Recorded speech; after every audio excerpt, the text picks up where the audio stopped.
Hey, Jack. All right. You got this stuff? Yeah. All cleaned in oil.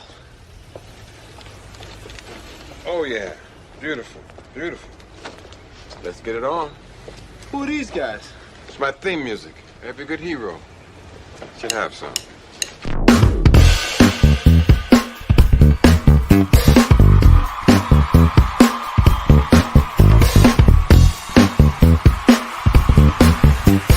Live from Springfield, Missouri, the one, the only, He's Bud Green.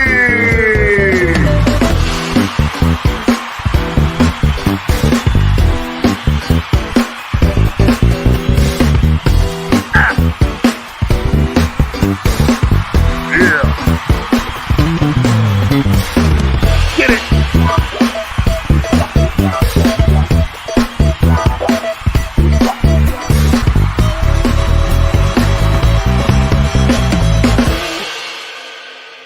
Excuse me, can I get a cup of coffee? Black? Can't you see we talking? White? Good morning, everyone.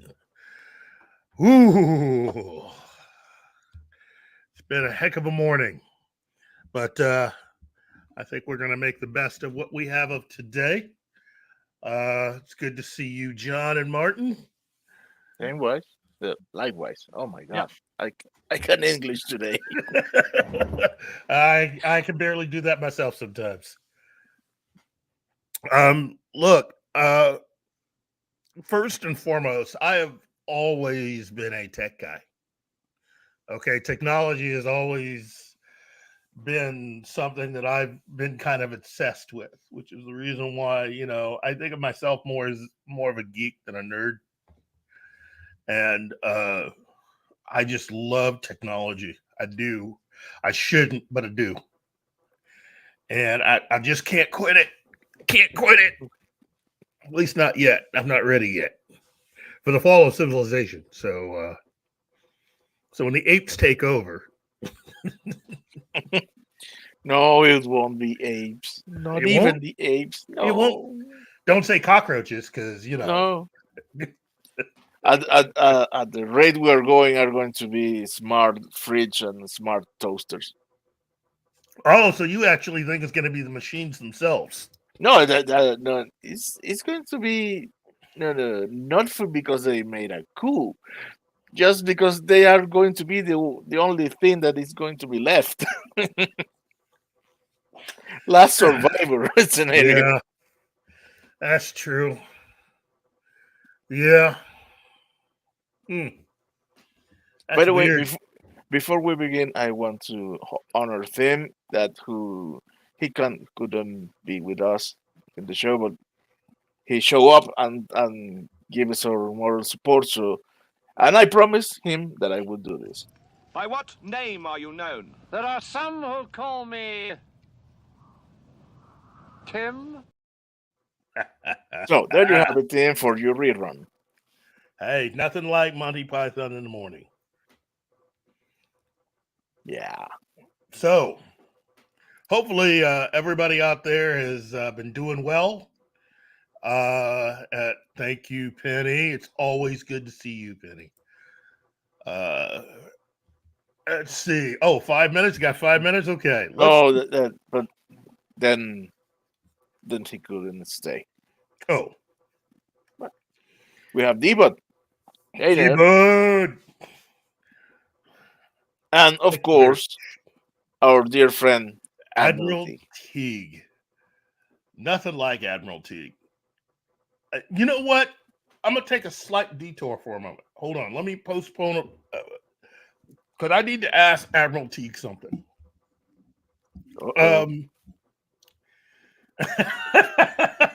Admiral T says in 100 years, all that's going to be left is Keith Richards and a band of very talented cockroaches doing a tour. You know what? I'd buy tickets to that. I'm not going to lie. And maybe Mick Jagger. No, I don't think Mick's going to make it. Oh, Mick's has been dead for the last 30 years. Nobody has telling him that. Oh, no. Mick's very much alive. You can tell because he keeps getting into relationships with women. No, Keith's the one that's been dead. His body just hasn't stopped moving yet. The drugs won't let him. And I know he hadn't taken drugs in years, which shows you how much he was able to do before he died. He's still burning through it. I know it. His Keith body's Richards is he's just a lich. That's what's going on with him. His guitar's his phylactery, and until somebody destroys his guitar, he'll be around forever. but let me put this before Admiral T. Now, T, everybody can tell, as you've said on the show before, you're a big Star Trek fan. So let me at least ask you this: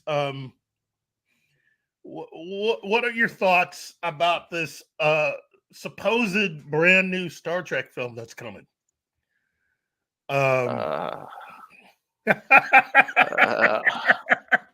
And from Martin, we get the groans.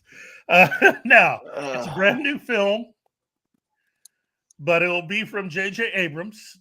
Oh, fuck.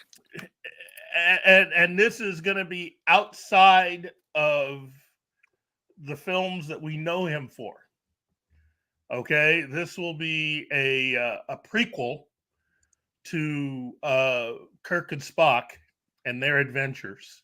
Oh my God, no. The word is that it'll be set just after the events of Enterprise. They're going to go back that far. So I was just wanting to know what you think, because JJ needs work, basically. All his deals have fallen through. And with Paramount suffering all of the financial,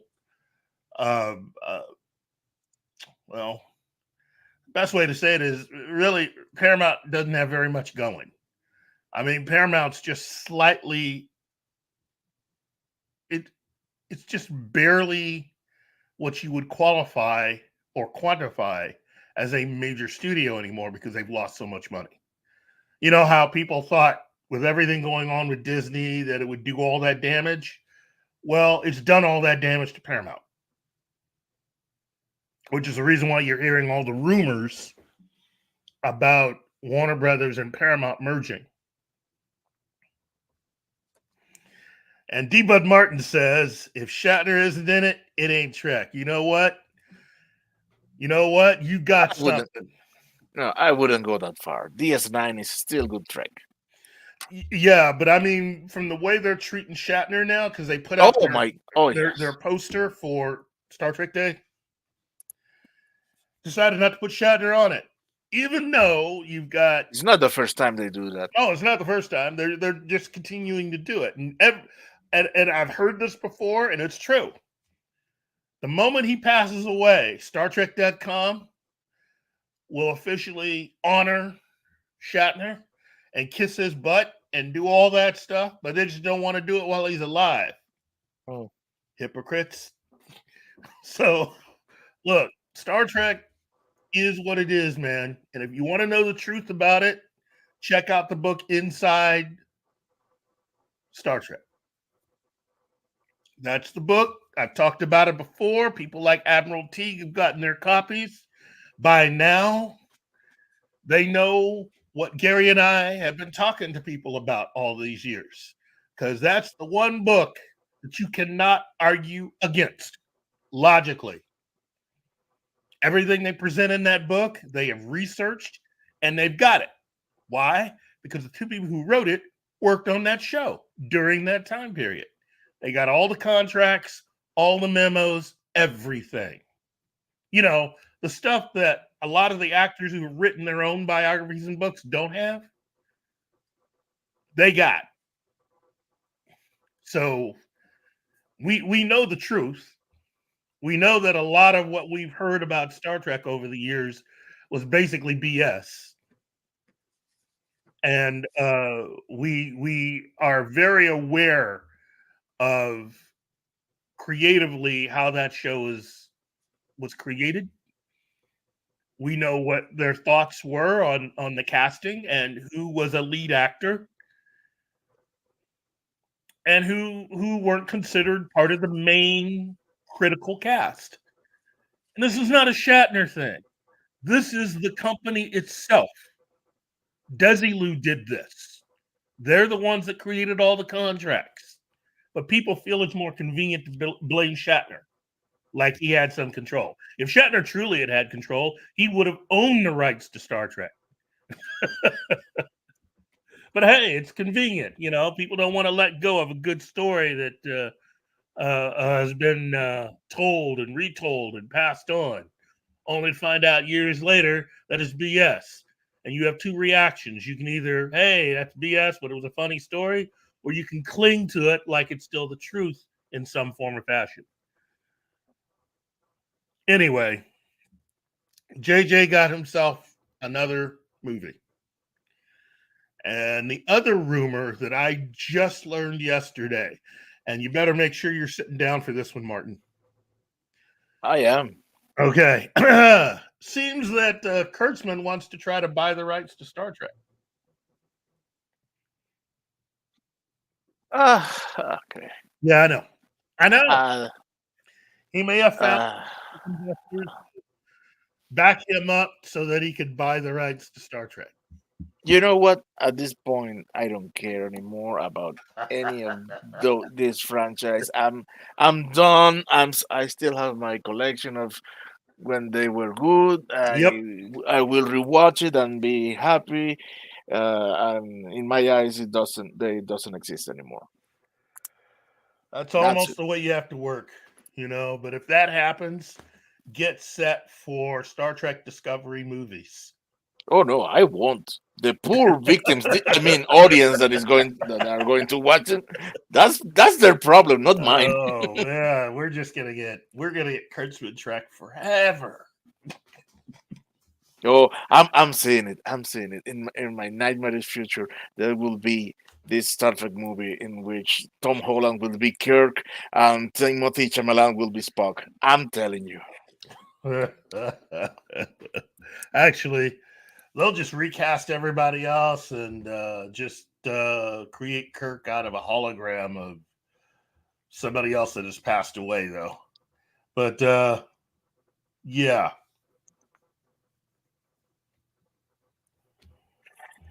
Oh my God, Ariel, why? I'm taking this personal. No. She's trolling. Yeah, she's trolling. You're breaking my heart. Because, the thing about a lot of the people who are a certain way in their thoughts and views in Hollywood, they need to understand that it doesn't look good that you're pretty much making fun of a 90-plus-year-old award-winning Jewish actor.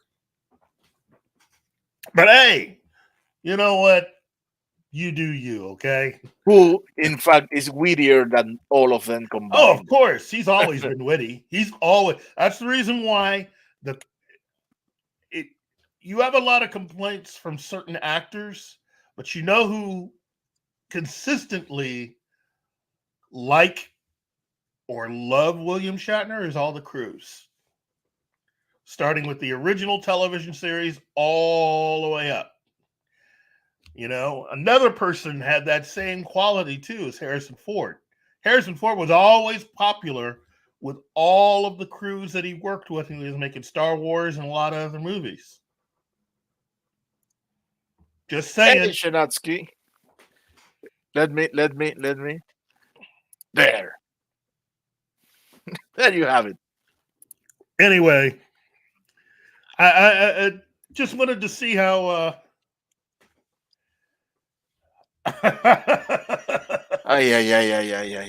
Yeah, you're probably right, T. You're probably Why right. you do this to me, T?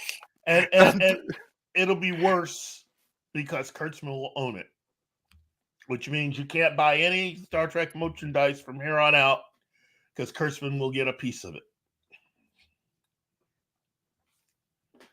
Oh, well. Anyway. Oh. Yeah, look, a lot of people don't. I've said that. I even said this on another show. Shatner's been making pretty much dad puns and jokes since the 1960s. Can we at least credit him as one of the founders of that? Can we at least do that for him? Dude, that jokes are an art form. They are, because not everybody can do it. Anyway, yeah, I thought I'd at least put that out there when I saw Admiral Teague. I wanted to get his reaction and see what he thought. I don't mean to, I'm not trying to be mean or anything. I just thought, hey, Teague's here. I want to see what he thinks. When I heard that news, I had this idea in my head that Teague would be sitting in his room, taking apart his phaser, putting it back together, cleaning everything, making sure everything worked, and marching himself right down to CBS and in his Starfleet uniform to demand that he be given an audience with either the executives or at least Alex Kurtzman to discuss his feelings on the possibility of Kurtzman taking over all of Trek. Wait, Ariel, are you at the hospital again? Or were you referring to past events?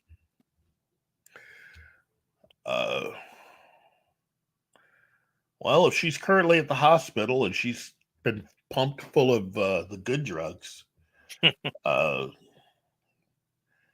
first of all, I hope you're doing well or on the road to recovery. But yeah, take care of yourself and listen to what your doctors say.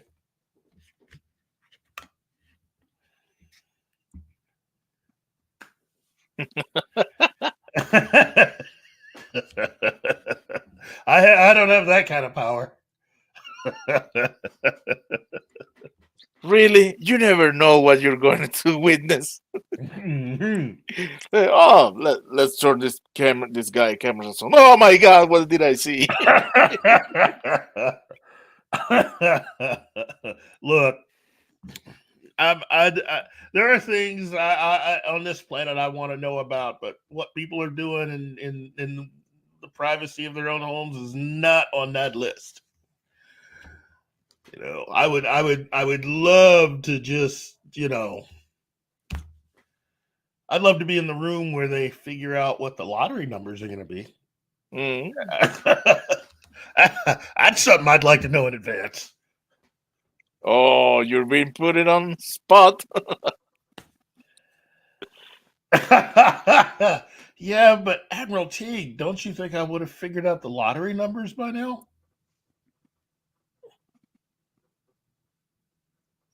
Whoa. Okay. First, let's stop everything for a moment. Hey, Ariel. Again, as I said before, I really, really, really hope you're doing well. Keep in contact with us. And until your doctors come in, hopefully we can at least entertain you a bit. But yeah, you've always been someone that has supported us and me, especially since I've gotten this show. So yeah, keep us abreast if you can of your situation, okay?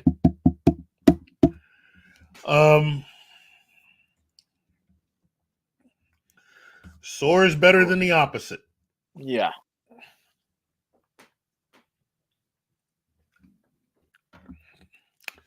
Well, now that I've brought us down a little bit. Wait. I like to improvise a little. Okay, sure. I know we said we're gonna talk about CES first and then movies, but I think we better talk about movies because we're now rolling on movies, and I think the CES topic is going to be a little more longer. Okay. We can do that. Well, then, do you want to start out with what's the first movie you want to talk about this year? Ariel, I'm not sure that's what we were saying, but okay, you do you.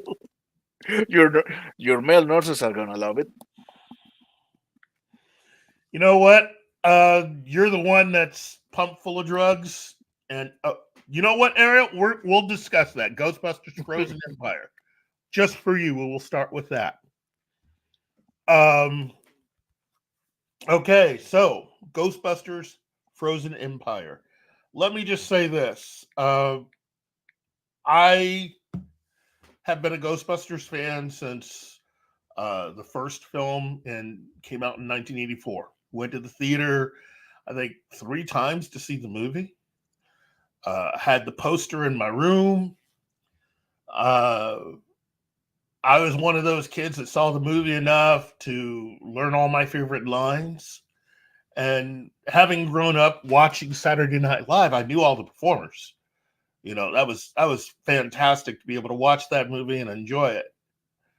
I was not the biggest fan of Ghostbusters 2. Didn't hate it. Okay. If I hated it, I'd say so. Didn't hate it, but wasn't the biggest fan. And I think Bill Murray agrees. He was not a big fan of that movie either.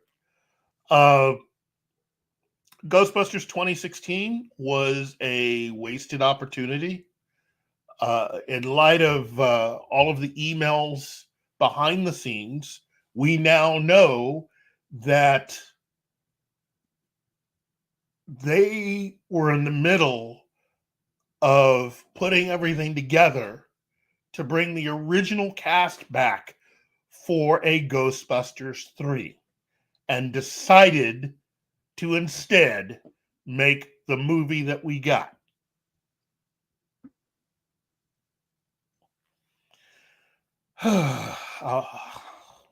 When I learned that truly made me sick to my stomach. I have nothing against any of the cast of the 2016 movie at all.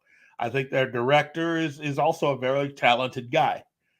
I think the mistake was, if you were not going to connect it to the original Ghostbusters universe in the first movie, the first 2 films, what should have happened is that you should have allowed the director and really Kristen Wiig and the rest of the cast to just basically do what the director had done with Bridesmaids. Do it like that.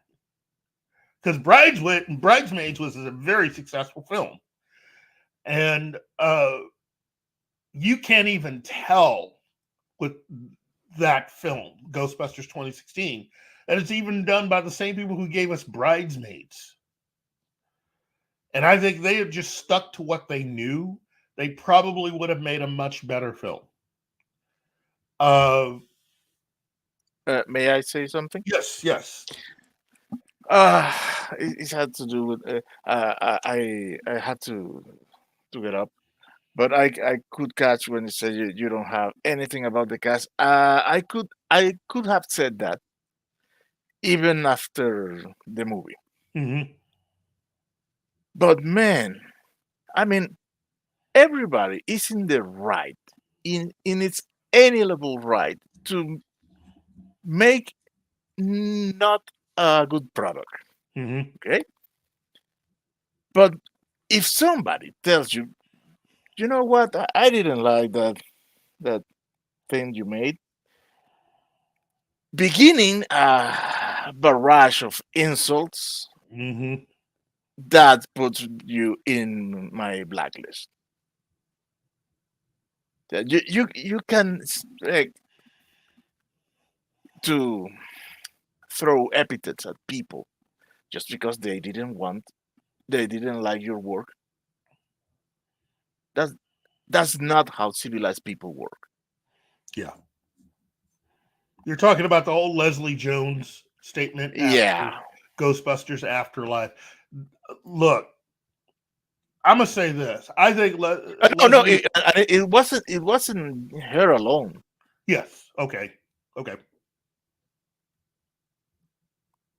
So that's my 2 cents about that. You know what? That's fine. You know, everybody's got their own view about it. My thing is this. I believe Leslie Jones, first and foremost, I've always enjoyed her on Saturday Night Live. I think she's very funny. She's got great stand-up, great timing. I think it was a confluence of events behind the scenes. And now that we are a few years away from that film, truth be told, they had to do a lot of reshooting on that movie. And I think a lot of their funny bits ended up on the cutting room floor, from what I've heard. I don't think that would have had an effect on the people that just didn't like it, but I think they would have come out better financially if they had just been true to who they are and what they were capable of doing. You know, the original Ghostbusters was really something that Dan Aykroyd had in mind for years. And he brought that to life. And he was true to the comic sense and timing of what he knew to be funny. And years of being funny in other films and on Saturday Night Live. So he was playing to a built-in audience that had been following them for years. My view is that Ghostbusters 2016, if they had done that same thing, probably would have wound up at least a little bit better. I'm not saying the movie would have been a box office success, but they would have financially come out just a little bit better if they had just played to the audience that knew them best and not saying stuff to make people mad. You shouldn't do that. That's bad business. Why would you ever take over something and then just badmouth all the fans? And to Leslie Jones, I just think that I just don't. That entire cast, this is mainly kids, didn't deserve to be put down like that. I'm sorry, they just didn't. They didn't do anything to you.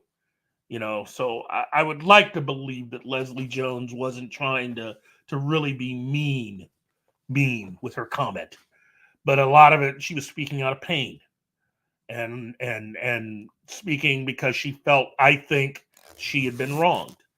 But that's more of a studio thing. None of the cast members, none of the people that worked on Afterlife had anything to do with what went wrong with your film, Leslie. I'm sorry, they didn't. So, but Right, you can always say this line and save your ass. yeah. But no, I mean, what I'm saying is that for a long time you kept getting all these denials about reshoots and everything else. Remember, this is 2016. You know, we've since learned that a lot of movies do this, but some can at least do it better than others as far as reshoots and making films better. Sometimes you can have reshoots and make your film worse. And you just had a lot of people interfering with a movie that really didn't need to have any more pressure put on it. You know, that's the reason why I feel bad for them, because this wasn't just, hey, let's do a Kathleen Kennedy and make this movie the way that we want. That's not what 2016 was.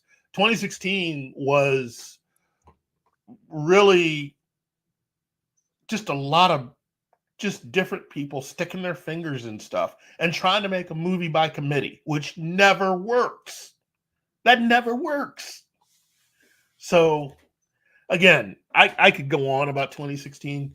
Yeah, I meant what I said when I saw the movie, which is if they had cut out all of the cursing in the movie, that would have been the best Nickelodeon film they'd ever made.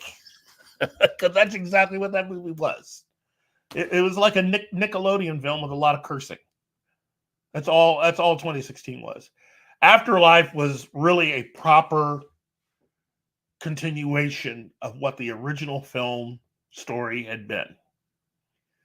And I loved it. I loved the entire cast. It's hard to not love that movie, although I know people that don't like that movie. I hope Frozen Empire is good, although I've been hearing that they're going to take a lot of their cues from the animated series. Oh, And that's exactly what I said. See, you and I, Martin, are a lot alike when it comes to it. I was not a fan of the Ghostbusters animated series. I'm sorry. I just yeah. wasn't. Don't get me wrong. As a kid, I was grateful that I could continue seeing Ghostbusters, but the series deviated too much from the movies. Yeah, that was my feeling. It was just way too different. And as far as I was concerned, that was more of a cartoonish version of the characters, pretty Yeah, much almost a different universe. it's not that I didn't like it, Ariel. It was too different. The Bang Bangs was too toned down, and the relations between the characters were shift. And but don't get me wrong, having Slimer as a pet was was a good addition. Well, Ariel, when you say the real Ghostbusters, do you mean the real Ghostbusters Or the Lou Shamer or one? or the Columbia Ghostbusters, aka the Saturday Night Live version? No, no, she's talking about this one. Oh, That, she's talking about the original. The TV series basically was what Dan Aykroyd kind of wanted for Ghostbusters. Okay. I see what you're saying. Yeah, not the biggest fan. Monkey Ghostbusters. Not the biggest fan. I was more of a fan of the Ghostbusters, the series that had to give their permission for the film to use the name Ghostbusters. I was more of a fan of that than I was of the animated version. I was not a big fan of that. But I'm still going to go see it. Frozen Empire. It's a continuation of, well, kind of. You've reset everything. You have brand new characters they're back in New York City, which is great because New York, in my opinion, is another character within the Ghostbusters story. And you're going to have the original cast back, and they got a new adventure. I'm looking forward to it. And plus Paul Rudd's in it. And being in the Midwest, you got to support Midwest talent. And Paul Rudd should be supported. He shouldn't be supported. He has to be studied and find to unlock the secret of immortality. That guy doesn't age. Admiral Teague. Yes. Oh, sorry. Oh, no, that's all right. And you're right, Admiral Teague. We've seen how that goes. But, and as to your other question, Teague, your other comment, yeah, I'm talking about the 1975 show Ghostbusters. And I like that more than I like the animated cartoon Ghostbusters. So I watched Extreme Ghostbusters. I'll admit it. I did watch it. I saw a little bit of it. It's all right. Again, you got to remember, I was I was a senior in high school when the first movie came out, so I was already not really the target audience for a lot of that other stuff. I enjoyed the movie, but the rest of that stuff, the toys and the cereal and the Saturday mornings, I was too old for that. I was preparing for college. So yeah, it is what it is, and I'm glad everybody was able to make some. I'm glad Dan Aykroyd did that, and that was more along the lines of what he was trying to do. And that's great. I got nothing but respect for Dan Aykroyd and really everything that he set up and that everybody set up as far as that is concerned. But yeah. Okay. So, moving on, John. Yeah. Where are we at? Movies. I wasn't involved in the. I've got a big list, so. Whoa, that's what I like. Come on, bring it on. Well, where do you want me to start? Whatever you want, man. I truly trust fully in you. Okay. Well, obviously the most important movie I'm looking forward to is Godzilla X Kong: The New Empire. Ah, really? I could have never imagined that. But that's not the only movie I'm looking forward to this year. Man, that's just my most. I was just watching the trailers. I hadn't seen it except for the first teaser, and is it just me or the Godzilla is getting fitter? He's less fat, and he's running this time. He's been lifting. He's been hitting the gym. Yeah, he wasn't too keen on needing Kong's help to beat Mechagodzilla and said, no, this has to change. Yeah. And I've heard people complain about his magenta flames, but that is canon because that's what color his flames were in his final form for Shin Godzilla, if you remember right. Yeah. Mm-hmm. In fact, in Shin Godzilla, that magenta goes even into his chest and everything. Yeah. So I didn't have a problem with the magenta color. And it looks like a really, I kind of like the, where it leaves off, where Kong's gone down and is trying to find his family, more family, people like him or creatures like him. And he finds that whole other species with the orangutan style. Yeah. Hey, bud. Welcome again. Good to see you. Hey, bud. But and everybody knows I'm a big Godzilla fan, so of course I'm going to be there opening day. Do you remember that animated show of Skull Island? Yeah. That in the poster they had Kong as with reddish fur.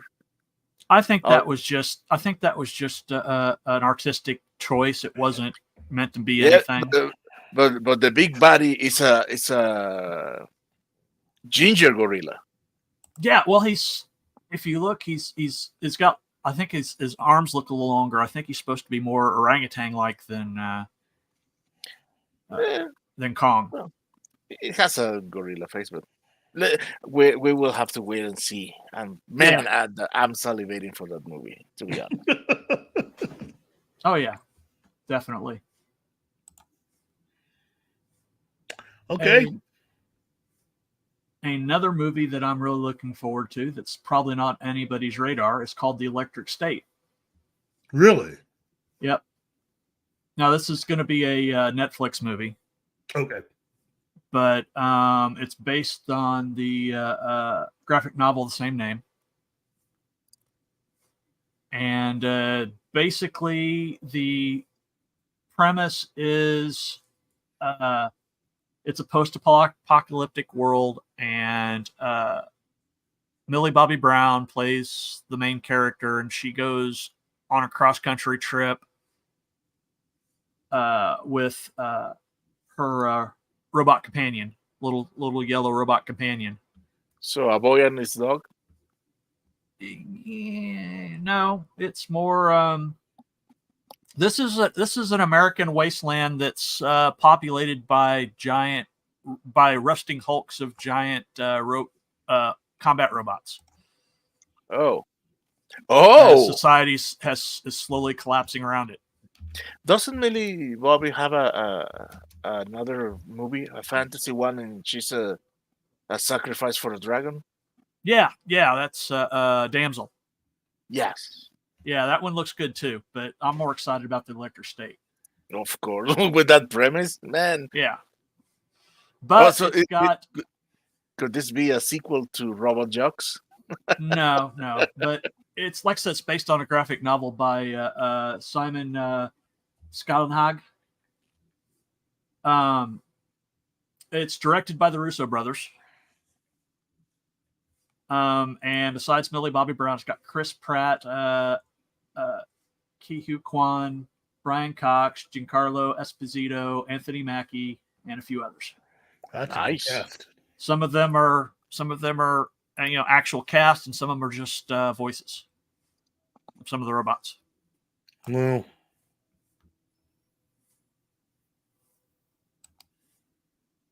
And of course, a third project that's fairly gone under the radar, comes out in August, is the Borderlands movie. oh, really? Okay. Who's in charge of that? Eli Roth is directing it. Okay. And it stars Kate Blanchett, Kevin Hart, Jack Black, Anna Greenblatt, somebody I've never heard of, Florian Monatu, and Jamie Lee Curtis. Okay. I'm optimistic, cautionally optimistic. Yeah. And there's some others, like Kingdom of the Planet of the Apes, A Quiet Place prequel, whatever it was. I don't know, with Planet of the Apes. That arc ended well. And then Mickey 17. Oh, yes, that one. The That's on my list. The one directed by Bong Joon-ho. It's got Robert Pattinson, so I'm kind of But it's got Naomi Ackie, Stephen Yeun, Toni Collette, Mark Ruffalo, and Holiday Granger. And it's basically about a disposable human employee named Mickey who's sent to colonize an ice world of Niflheim. Mickey can be regenerated every time he dies, making him a perfect candidate for such a dangerous mission, although it may not go as smoothly as expected.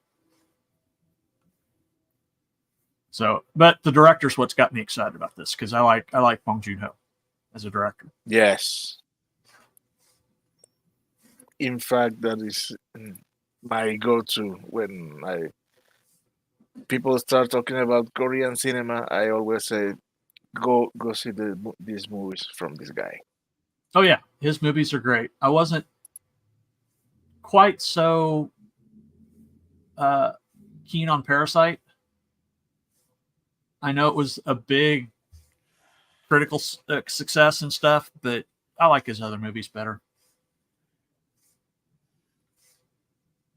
Well, now we've got, let's see, Kung Fu Panda 4 coming out.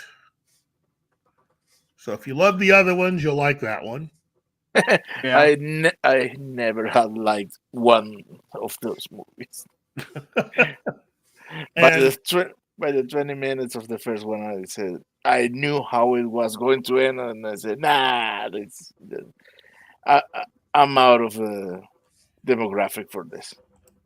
Yeah. Well, to add to the list, again, as I've been saying for a long, long time, all you people that think that this is just about comic books and superheroes need to wake up to the fact that Hollywood has now been doing this for the better part of almost 40 years, maybe longer, of taking old television shows and turning them into movies. Okay? The Fall Guy. I have forgot about that. Yeah. Ryan Gosling, Emily Blunt.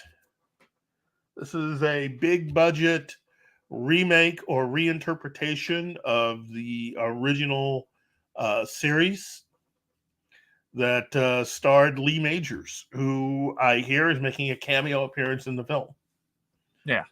And it's pretty much just a basic retelling minus a few characters, it looks like. Because the original series was about Colt Seavers, who was a bounty hunter on the side, and it was about his cousin who comes to live with him, wanting to make it in the business. This seems to have stripped away the whole thing with the cousin and just be about Colt Seavers, who is trying to help his ex-girlfriend, who's a filmmaker, trying to finish her movie when her the star of her film goes missing. So we've already gotten around to the Fall Guy. I'm still waiting for the $6 Million Man. And the one film that I think would be really cool if you're going to do a television series is the Rockford Files, which for a long time had Ben Affleck connected to that, which I was kind of excited to see, because Ben Affleck would make a really good Jim Rockford, in my personal opinion. But the Fall Guy will be out in May. And then, of course, Disney has decided to grace us with Inside Out 2.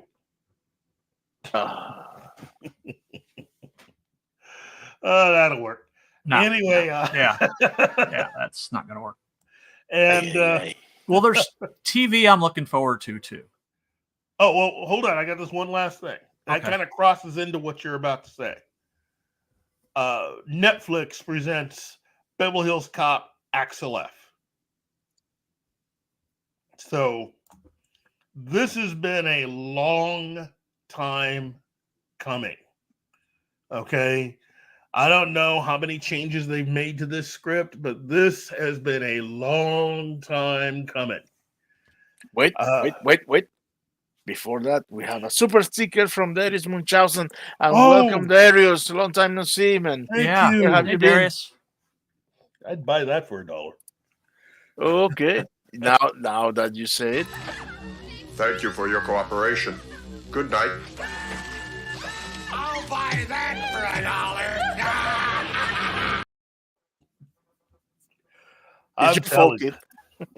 I'm telling you.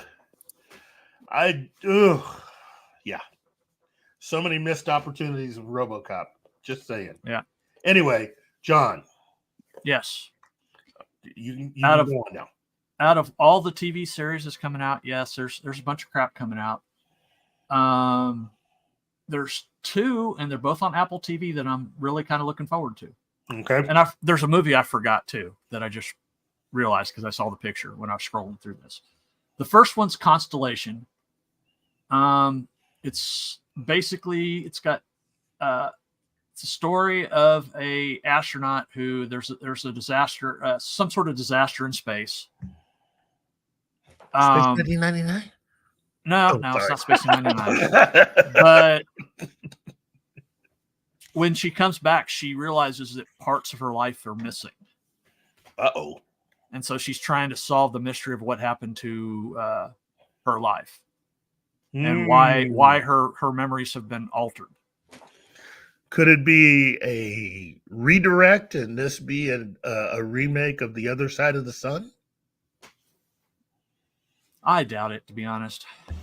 Yeah, nobody could be that forward thinking. No. That movie's too hard to watch for a lot of people nowadays. The other Apple TV series coming out is The Murderbot, based on the Murderbot Diaries by Martha Wells. Ooh. I just finished the latest book in the series last night.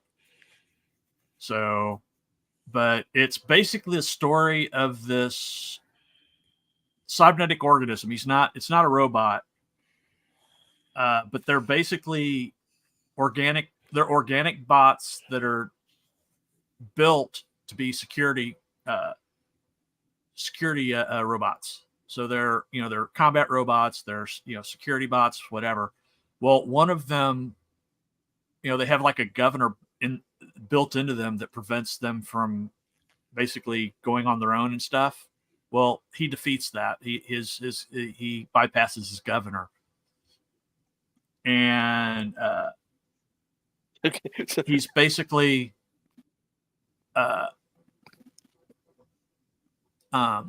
Admiral Teague. I know, just no. I'm thinking of Chopping Mall. But Sorry. he's basically fascinated and horrified by humans and their emotions. So he spends a lot of his time watching a bunch of media. He's got future shows that they watch. This takes place way in the future. Okay. But Alexander Skarsgård is playing the Murderbot.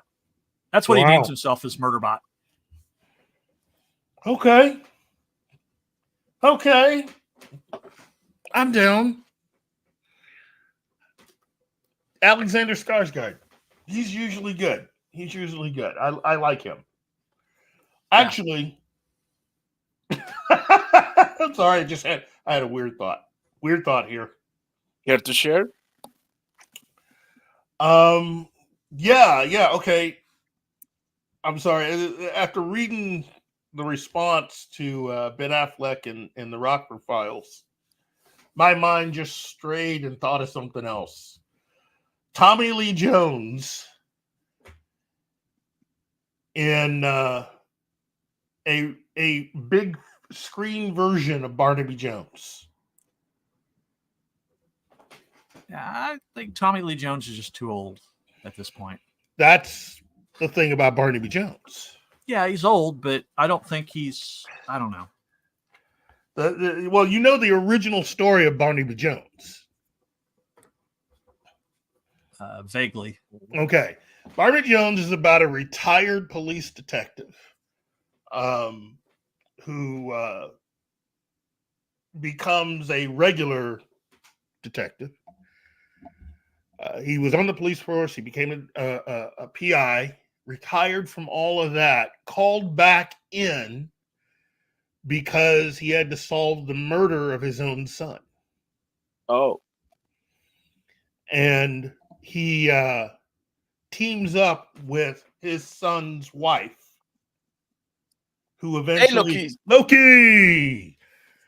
You know what? We should send Loki an invite to come on in, because, I love his takes anyway. But on the original series, Lee Merriweather was his daughter-in-law, who eventually became, who was the secretary of the PI business that Buddy Epson, who played Barnaby Jones, that was his son's PI business. And their son, Barnaby Jones's grandson, wants to eventually follow into the family footsteps to become a PI. But basically, I think you could do it. I think that would be fantastic to have Tommy Lee Jones and, say, Kristen Chenoweth playing his daughter-in-law, or better yet, you'd have to have someone that could conceivably be the parent of a teenager if you're going to cast his daughter-in-law. So, but yeah, Tommy Lee Jones. That just sort of struck me. I'm sorry. Yeah. I am a product of my time. I grew up with all these shows, and how he's doing it to me, and I'm of the let's not remake stuff we've already made camp. Unless you did it poorly the first time.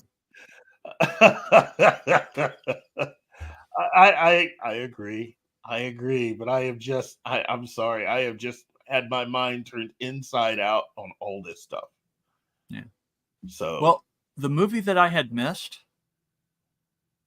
was Alex Garland's Civil War. Ooh. Wait, I'm sorry to interrupt. Do any of you have how to send Loki? Loki? Because yeah, I don't have a way to do it. Okay, I'll send it to him. Thank you. But basically, it's about a U.S. that has collapsed into civil war, and about what would happen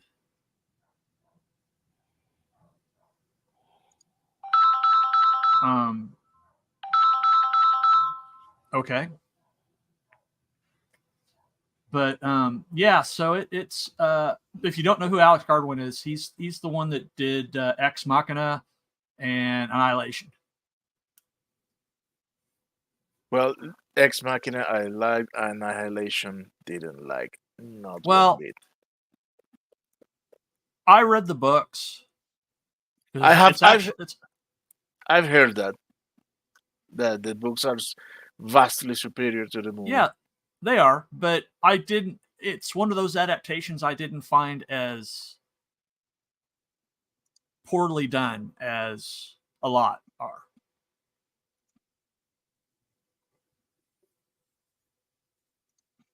Kristen Chenoweth.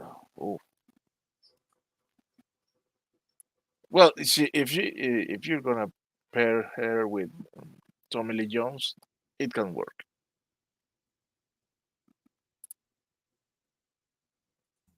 If Kristen Chenoweth is of that age, I mean, you know, I'm just said Tommy Lee Jones to me is the main part of it, and so whoever you would want to pick to be the daughter-in-law after that, because it would have to be someone. First of all, you'd have to think of an actor who could actually easily be Tommy Lee Jones's son, and considering his age, there's lots of different actors you can pick. So Then you what do you both think about this comment?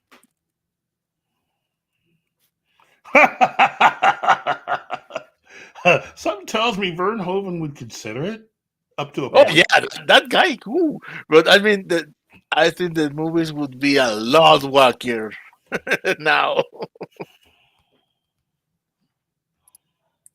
Anyway, yeah. Oh, yeah. Actually, yeah, that I could do that. I could do that for Paramount and CBS. Sure. I don't know if it is or not, because it's kind of weird, because it's Texas and California getting together, forming a new government. Yeah. So that's what makes me want to go, okay, let's look at this and see what they're doing with this. Yeah, it sounds not very much believable. Then you have to remember that California is basically invading Texas. All Calis are going to Texas to make it a new California. Hey, Loki. Good morning, guys. How are you doing? Oh, good. Just good. After hearing that voice, I won't talk him anymore. First of all, thank you very much, Loki, for joining us. Because I know how busy you are, how popular you are. You are a man on a mission, and you guys are so great. No, it's just thank you. Seriously, no, you guys are absolutely great. It's my pleasure. My pleasure to hop on here and talk to y'all about good stuff. Good stuff. Hey, Hojo. Because in many ways, house. Oh, hello, Hojo. I got to keep it interesting because you come up with great topics every morning. You know, you are my morning guy. You do realize that, right? Thank you, Keith. Thank you, brother. That means so much coming from you, bro. Thank you. Oh, look, I just want to thank you for just providing great entertainment and great topics every morning. You know, you make getting home easier for me. So well, I appreciate that. Seriously, that means a lot. That means so much, man. And you and Keith are kicking butt and taking names. So. We try. Right? We try. Right. We try.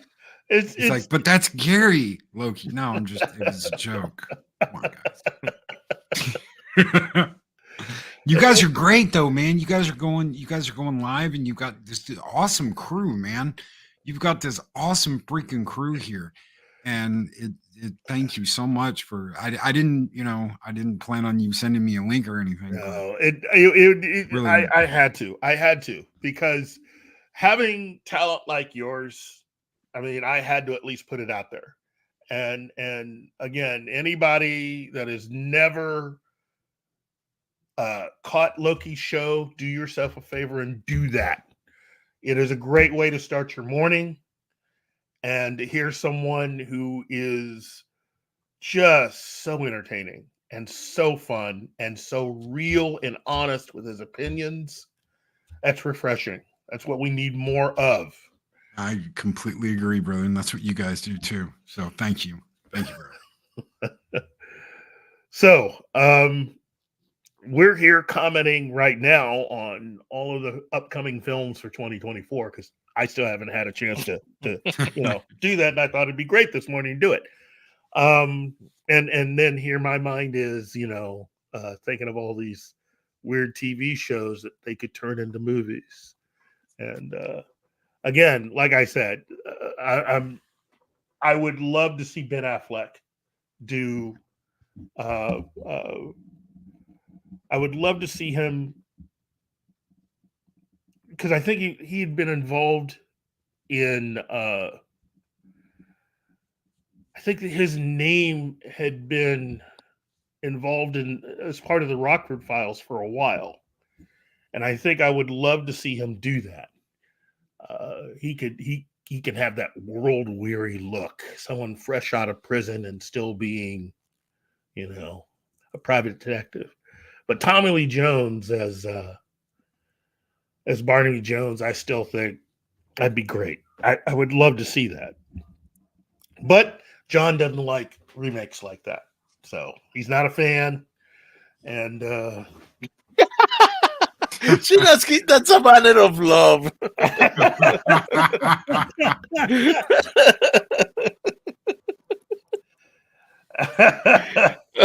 Chinatsky, look, you I didn't create that banner,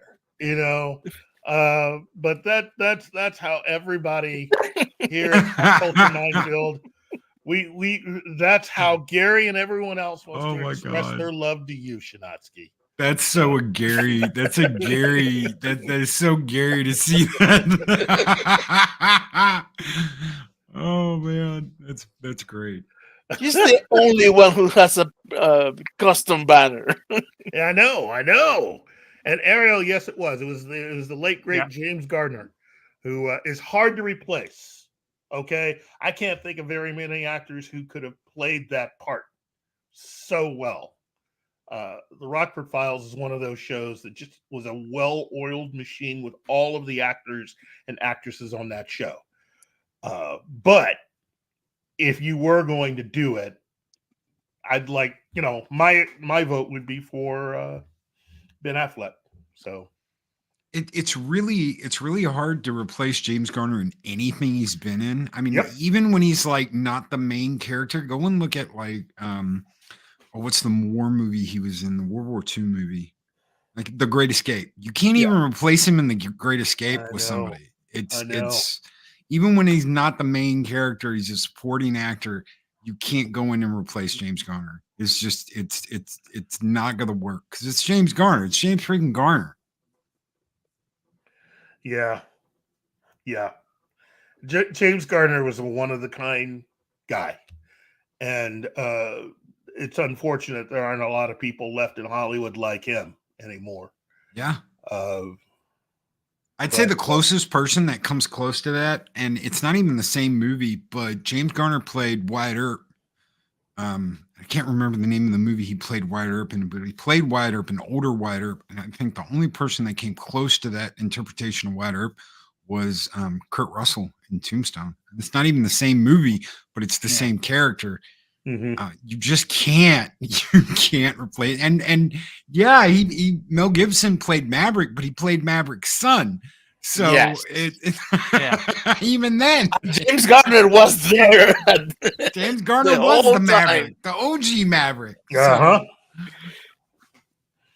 Yeah, I still love that film. I thought Maverick was a fun movie, and that's the way it should be. It should be fun. I would have loved to have seen another movie and seen who they would have cast as some of his cousins, because that was the one thing about that show.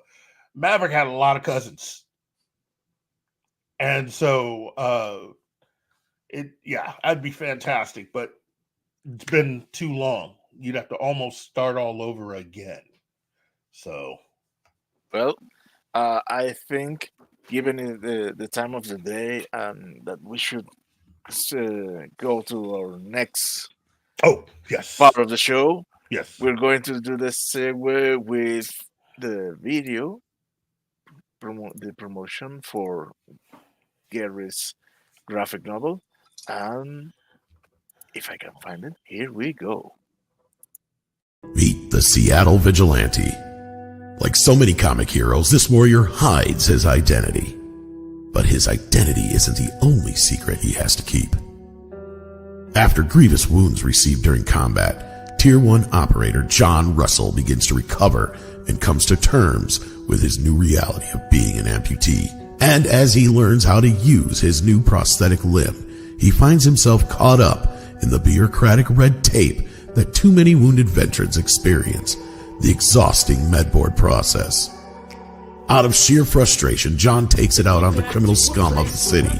But when reality kicks in, John realizes he started something that's having an impact on the greater world around him, and thus has to reevaluate his motives. And moreover, just how far is John willing to go to finish this war he's declared against the criminals in Seattle? And will he even survive? From the creator of IDW's award-winning graphic novel Code Word Geronimo comes a new story about a different kind of warrior, Vindicated Inc., the first of its kind disabled veteran action hero comic. The Vindicated Inc. graphic novel crowdfunding campaign on fundmycomic.com is provided in the description of this video.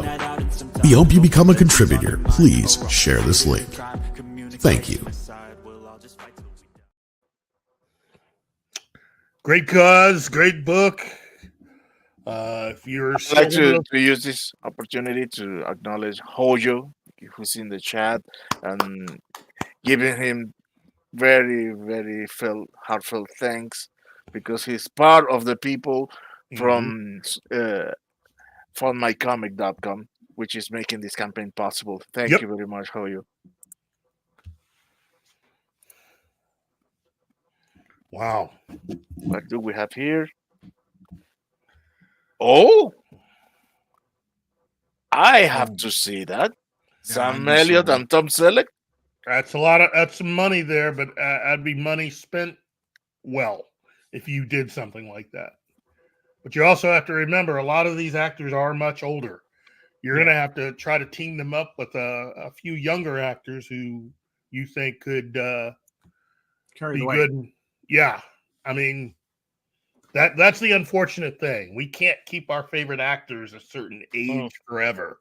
You know, I mean, if it were up to me, William Shatner would still be 35 years old. That's what AI's for.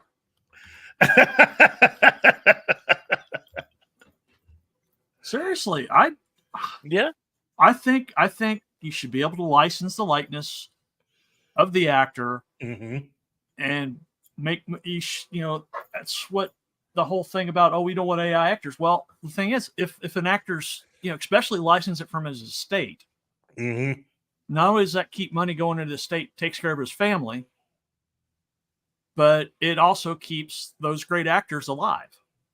I think it should only be a limited license deal. It should be every 5 years. Yeah, you've got to renew it. I mean, I think that's the only fair way to go, because if there's a way of taking advantage of someone or taking advantage of people to do something nefarious, it'll happen. Yeah, but I think there should be there should be rules in place for it, obviously. Yes, but I want to see movies. I want to see, I'd like to see, classic movie stars come back and make movies with current modern movie stars. Could you imagine? And you want to see them spouting the message. No, that's the pendulum swinging on that. That's the message isn't going to be around too much longer. Could you imagine Clint Eastwood and John Wayne, and you've got this movie with all of these greats, and they're all the AI. They young it down. They do the young thing. But then you've got like the bartender Tom Mix, one of the original action movie stars from black and white, no sound. Audie Murphy. I mean, could you imagine all these people, Charlton Heston, Clint Eastwood, all these people in this movie, this Western movie, the ultimate Western, whatever it is. But the company behind it doesn't keep, like you said, they don't keep that licensing for the likeness. They just, Right. they pay the They license families. it for a movie. Yes. Or a Full series respect of to the movies. family. The money goes out to the family.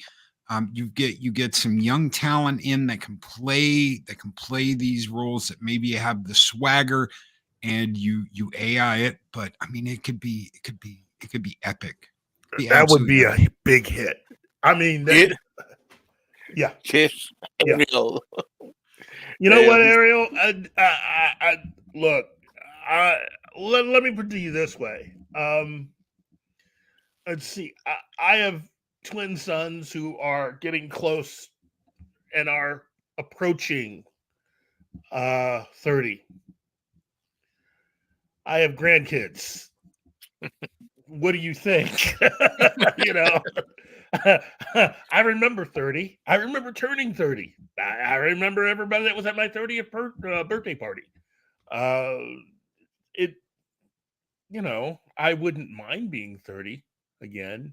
But the reason why I brought up 35 is that's how old Shatner was during the first season of Star Trek. And ironically, was the decided age for Captain James T. Kirk. So in the first season of the show, Shatner and Nimoy are 35 years old. And I think they were born 4 or 5 days apart in reality. So both characters are 35 years old. And Shatner, yeah, the dude is a living legend. And the fact that CBS and Paramount are still messing with him is disgraceful. Could you also, one thing that not a lot of people know about, and this guy is kind of Star Trek Western related. Could you imagine like this shadowy villain and you don't know who it is in that movie, this Western that they're making, and then boom, you've got DeForest Kelly. Well, not a lot of people know this. But DeForest Kelly played mostly villains in Westerns before he became Dr. Leonard McCoy in Star Trek. So you could have so many cool things that you could bring back to honor their memories, to honor their image, to honor what they did in film. And they'll never do it. They'll never do it. But these are such cool little ideas that if they did do it, they'd be making bank. They would be making money. Well, I mean, what? Lee Van Cleef, bring him back to play one of the villains. Yeah. Yul Brynner, go ahead and make Yul Brynner one of the villains. Oh, yes. Yes, the gunslinger. Yes. Yes. Man, I mean, you're talking something that is just unreal, and it's the coolest thing I have heard so far. Hold on. This year. I would love. Yeah, go ahead, John. This is the good use of AI. Yes. They're all concerned about, it's going to take the writers' jobs. Well, that's, we don't want that. But we do want to be able to use AI to bring back actors that have gone and bring new performances from old actors and pay their estates. Mm-hmm. That's kind of what they're doing in that massive Roddenberry project that they have going on right now, where they're using actors to replace some of the actors from the original series and the pilot to create this massive project where they actually film certain stories and other things that have never been committed to film before, or in between minor stories between major events, films, and other things that are part of the history of Star Trek. It's the Roddenberry Archive, which you can find on YouTube, and the series of mini films that they've released that are nothing more than just examples of some of the work that they've done up to now. And the 3D recreations of all of the bridges of the Enterprise, all of the different Enterprise bridges, is fantastic. What little I've seen. The actor who they have playing Spock looks way, way too much like Leonard Nimoy. And I'm digging it. But if Kurtzman ends up buying Star Trek, that's going to get shut down quick, or at least changed, because as soon as he has control of it, Mikey Spock's going to be all over it. Yeah. I hate to throw that cold water in there, but Well, there was something this last weekend that we need to talk about too. Oh, yes. Go ahead. We had the CES show. Yes, we did. A lot of The beginning is running for a week, I think. yeah. But Oh, I'm gonna see too little of my family this week. Man, you sent me into a rabbit hole of YouTube I am videos. so sorry, man. I'm so sorry. I didn't mean to put you down into that rabbit hole, but this is like for me, this is a modern day high tech version of grabbing the JCPenney holiday catalog that a lot of us used to grab during the holiday season to map out all the toys and stuff we want. As I'm old enough to remember when JCPenney used to put out these massive catalogs, and the toy Sears section did it. Montgomery Ward's did it. Oh, Don't ask me why, because I don't have the slightest idea, but I had my hands on a JCPenney catalog of the late 80s. In Venezuela, I don't know how that shit happened. Oh, dude. Oh, man. Well, look. Almost all the tech I got when I was a kid, before I started buying stuff myself, always came from Montgomery Ward's. Whether it was a Nintendo, whether it was my first CD player. I remember seeing my first CD player, and it was just, dude, it was like a Walkman, but it was a CD player. And I was like, I cannot believe that I can listen to whatever I want. I can do the headphones. You couldn't like jog with it, but you could sit there and listen to it because it didn't have anti-skip wasn't invented yet. So all the cool tech I remember that I got when I was a kid, I got it from Montgomery Ward's. Just a or Sears for me. Just great places to shop. And we really, these kids today, man, I sound like an old guy. These kids today don't have any idea what those catalogs meant to us, because we didn't have access to the internet. So the only way to actually see all these toys and everything without having to go to the actual stores was to wait for the catalogs to come in. And to also get your shot at having the catalog. Remember, as a child, you're usually one of the last to get your hands on it, because usually the adults get their shot first. So the kids come in and start just going through, and your first time through, you're just checking out all the toys, and that's really what CES has become for me. I'm looking at stuff that I want. Will I be able to afford it all? Probably not. But going through the catalog with a pen and circling stuff. Yeah. No. I wouldn't be able to vandalize the catalog. Those images. Oh man.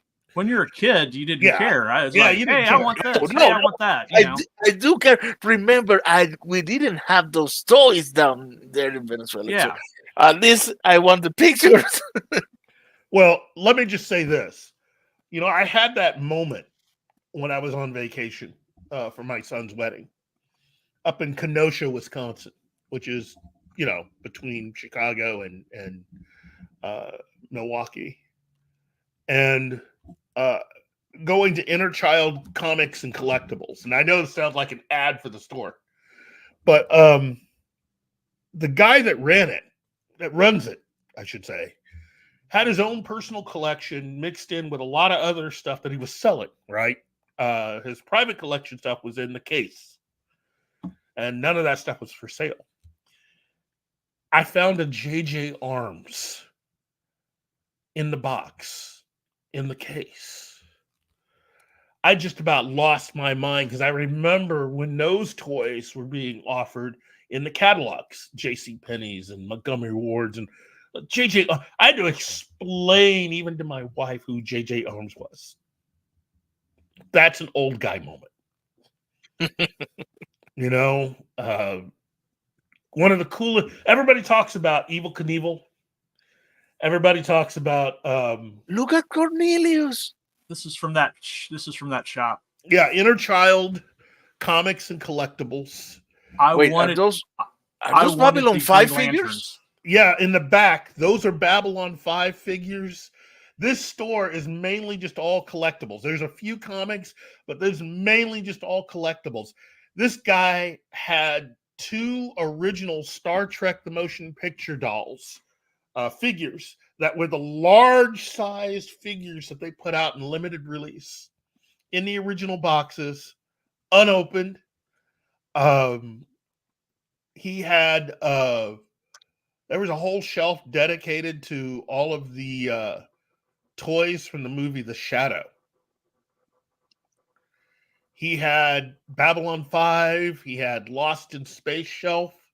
He had, as you could tell from that last picture, there was rare toys from Disney's Robin Hood, as well as other DC related toys and stuff, some of which you can't find anymore. A majority of what was in that store you couldn't find anymore. He had 2 copies of the comic book that was the basis for the Doctor Who special that they did recently. The first of the specials that David Tennant and Catherine Tate did was actually based on a Doctor Who comic from the late 80s, early 90s. He had 2 copies of that. Almost bought one.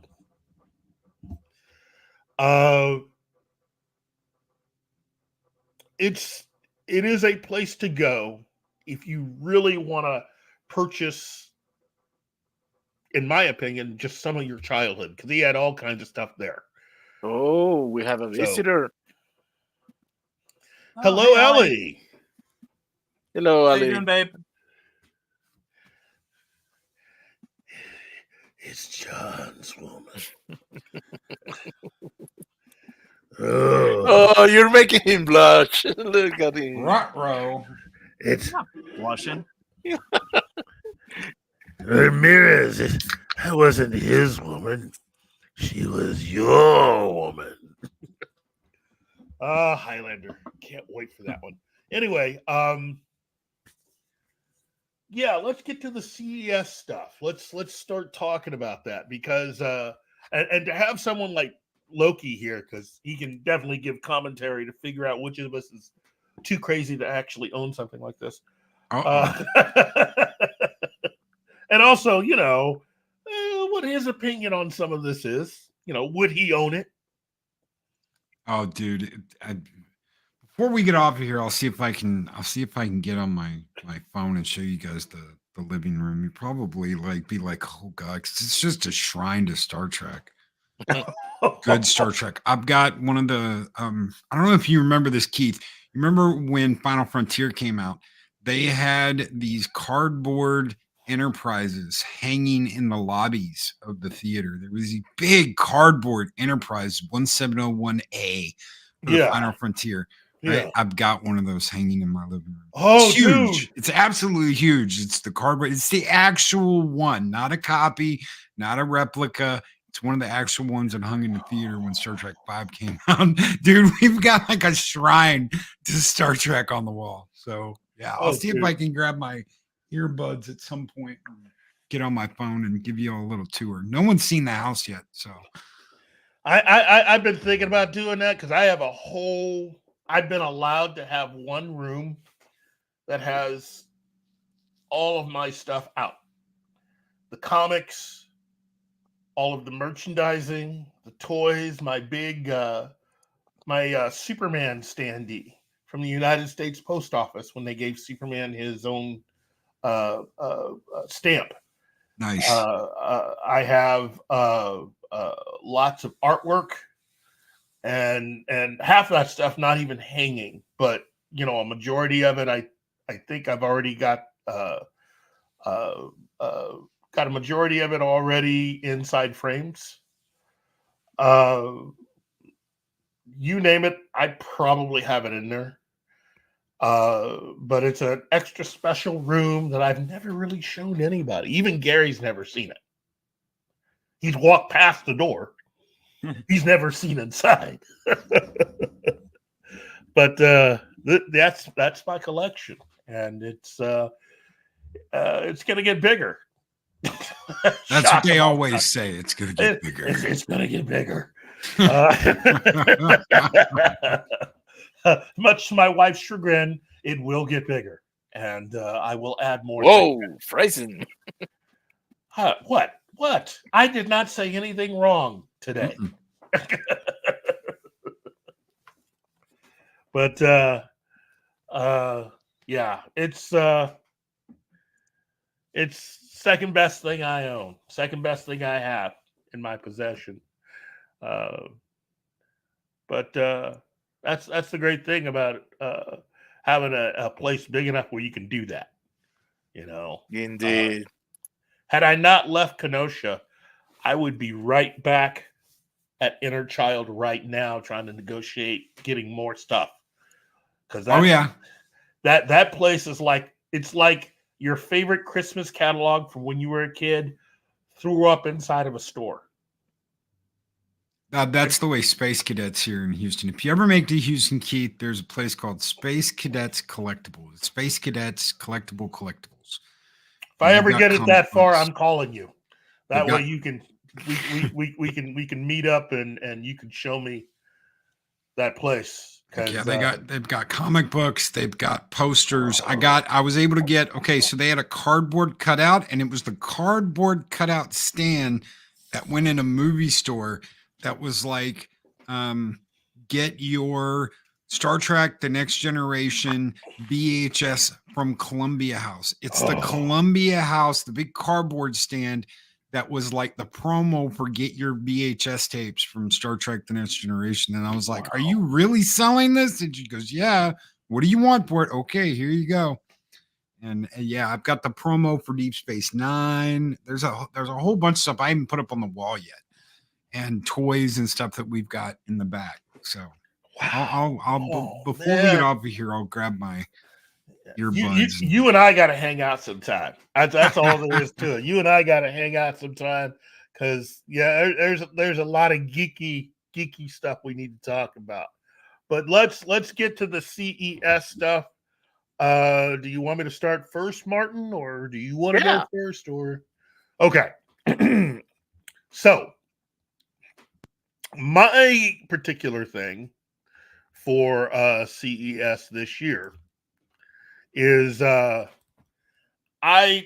know Martin's not going to like this, but it caught my eye, and I think it's the coolest thing. And anybody that really knows me knows I'm all about this kind of stuff. But I saw I was watching a report. Well, of course, I'm not there in Vegas. I was watching this thing on CES this year, and I caught this thing. It's a see-through. Well, it's a Samsung transparent micro LED display. That I don't know what it is about this. It's completely transparent. It's a transparent television. So basically, just think of a pane of glass that you can see through to the outside, and that glass can suddenly have a television picture on it. Just like that. I am so down for that. I don't know why. I can't explain it. It's technology. And I'm just digging it. It just trips my trigger. And it's from Samsung. And I know, Martin, you said you weren't a big fan of that. Yeah. Then I saw it, and I can see the potential uses. I saw it. I'm still not impressed. But look at this.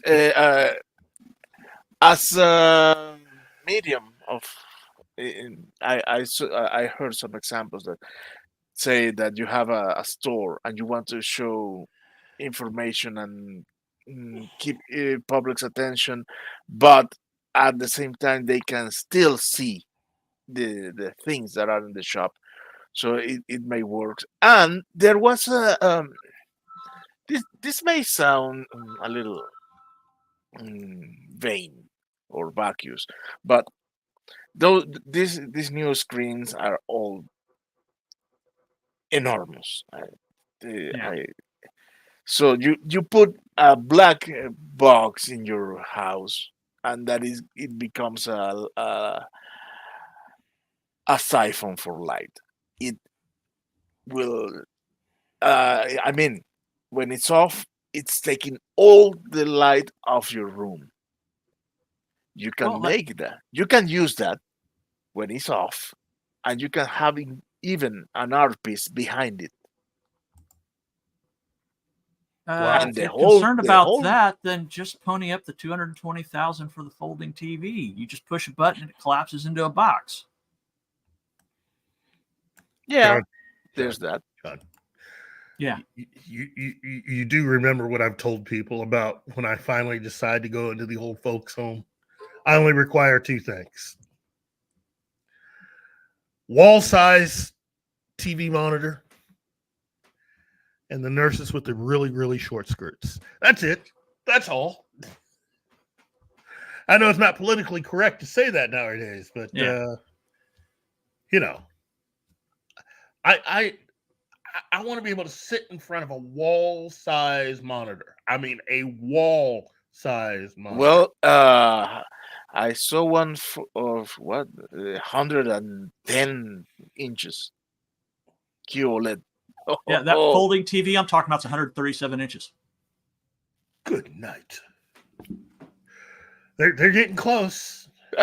I will have to go to my neighbor's house to see my living room through the window. Is it cheaper though than the projectors, man? Because they've come out with some really nice 4K laser projectors. 125-inch screen. Dude, Samsung had a little projector called the Cube. It's really tiny, really tiny, and it's 4K laser, and it self-correct the image on real time. You can move the projector while it's still projecting, and you don't notice any change in the picture. Yeah, the LG Cinebeam Cube. Yes, it does 4K to 120 yes, inches. LG, yes. Man, it's awesome. That one I would like to have. Imagine if that projection space that Joe is making in his backyard. See, they even show projectors that are waterproof. So there you have it. Yeah. Do you want me to show this, John? Oh, the Cube? Yeah, go ahead and show. No. Are you talking about mine? No, this is the combo washer machine and dryer. What? That's my number 2. Yeah. Man, why could that thing came out 2 years ago? Look at this. Look at this. No, it's useful. You put your dirty clothes and they came out dry. You don't have to do anything. Yeah, I'm not sold on that. I'm sorry. Well, I would still prefer if the ultrasonic washer machine was given a go like 25 years ago. That is more practical. My number 3 from CES is the Lenovo Yoga Book 9i, which you can actually buy right now for $2,100. Good night. It's got 2 OLED screens. Now they're only 13-inch, 13.3. So it's smaller, but it's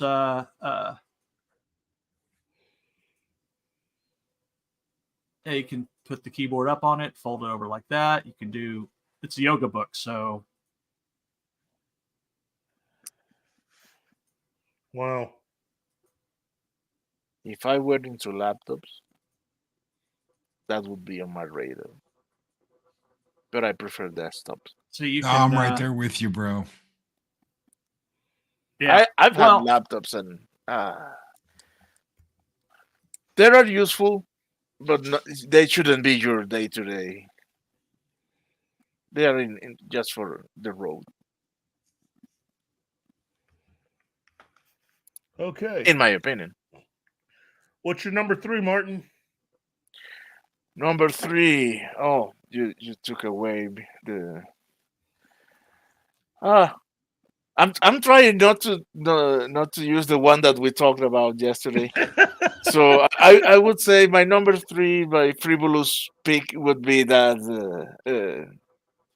that 4K projector from LG. That would that's be not my frivolous most. at all. That's It's extremely useful, and it's small. It's frivolous. I don't have a projector.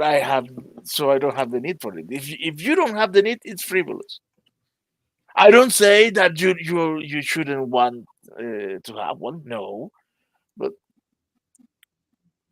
yeah, it's my least significant pick. So I Yeah. think we have a guest. We have How a good guest. of us, Loki.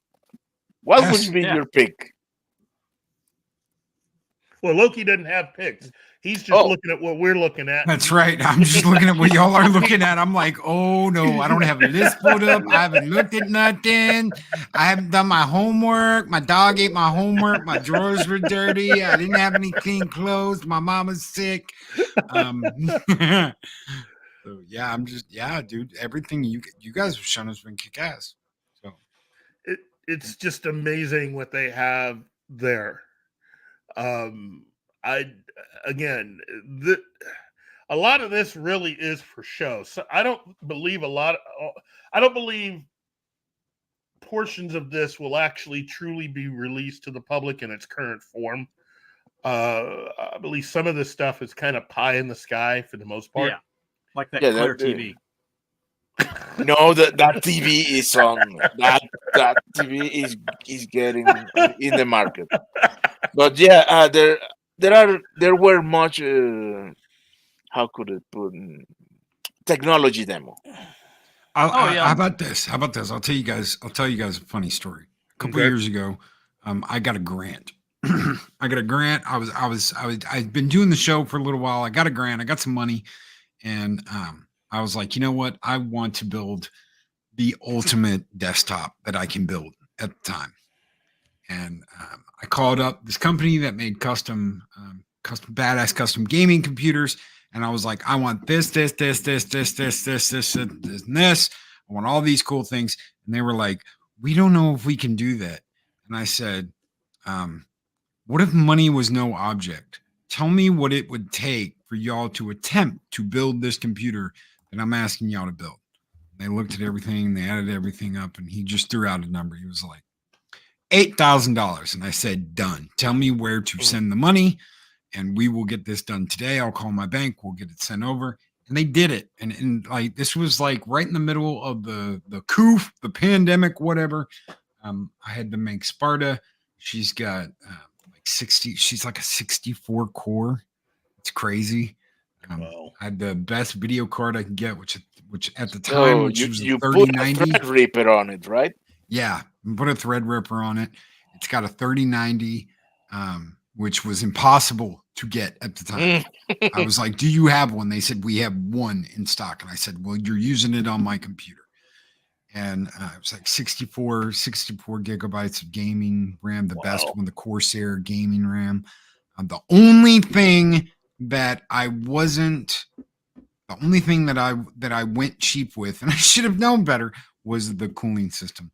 And I had to replace that 3 times until I got this Corsair cooling system, which now So you put that kind of processor. That is a furnace. Let me Yes, it tell is a you. furnace. It is a furnace, and I put a cheap ass. They put a cheap ass cooling unit on it, and I had to replace it. By the time I replaced it the last time, I said, you know what? I went to my computer guy and I said, I want the best cooling system you can get. I want Corsair.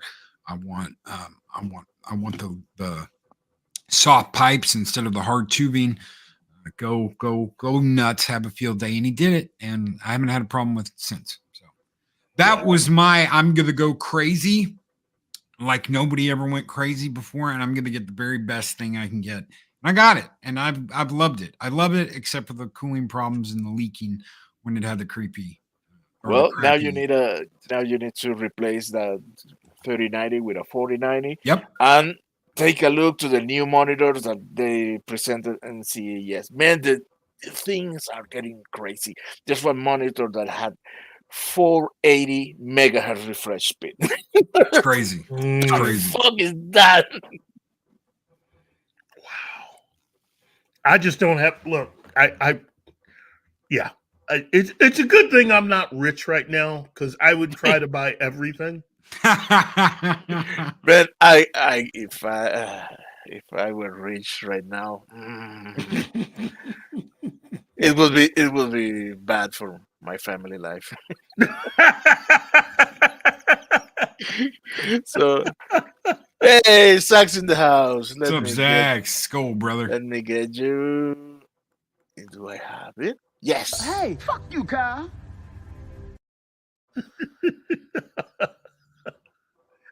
You know what?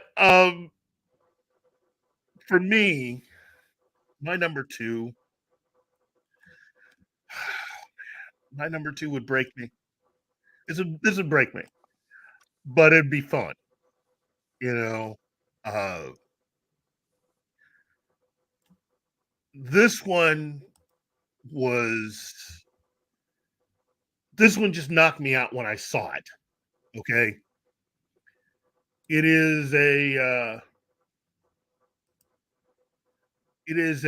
Hyundai, and it's an EV concept, futuristic car. It when it fully lights up, looks like something out of Tron almost.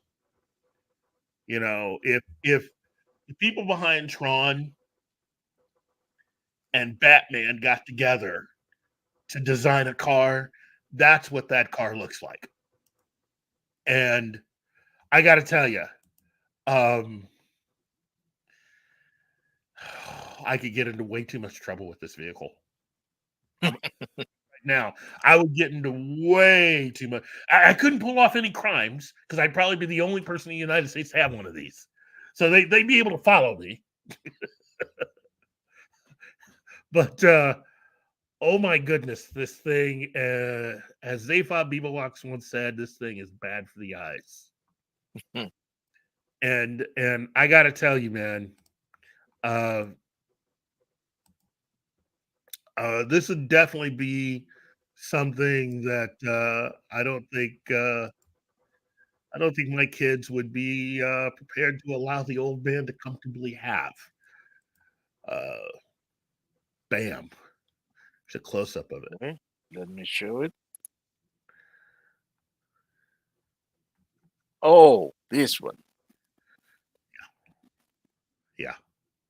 I only see that in passing. I didn't see a review of it. I did see the review of the other one that you told me. Kind of the looks like Samsung something one. off Blade Runner. Yes. If this thing were to fly, I would attempt to buy it. No, I will go with the Samsung one. that thing can use his front lights as LED projectors. So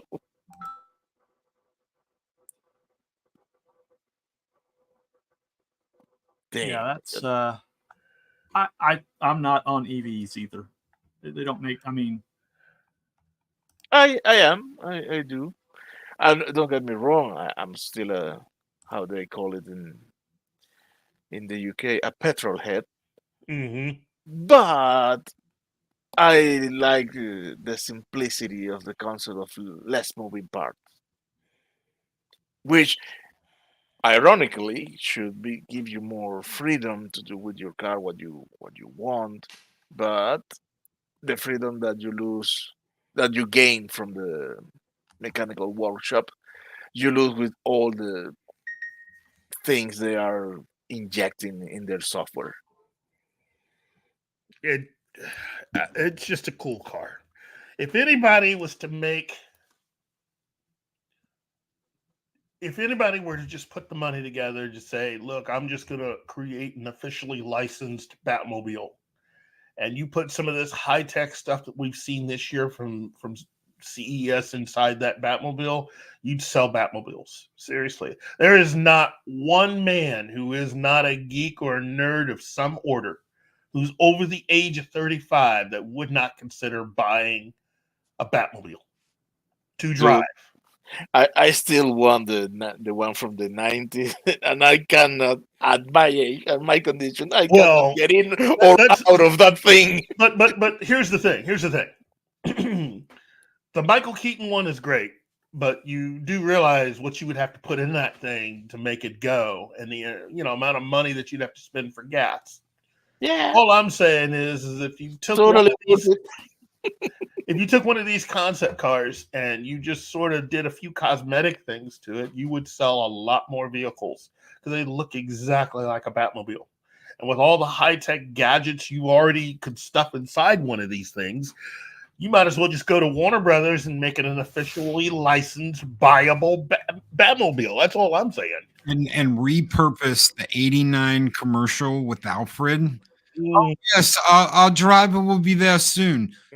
As he's driving, it is a vehicle you will not be able to miss. And, Diet Coke.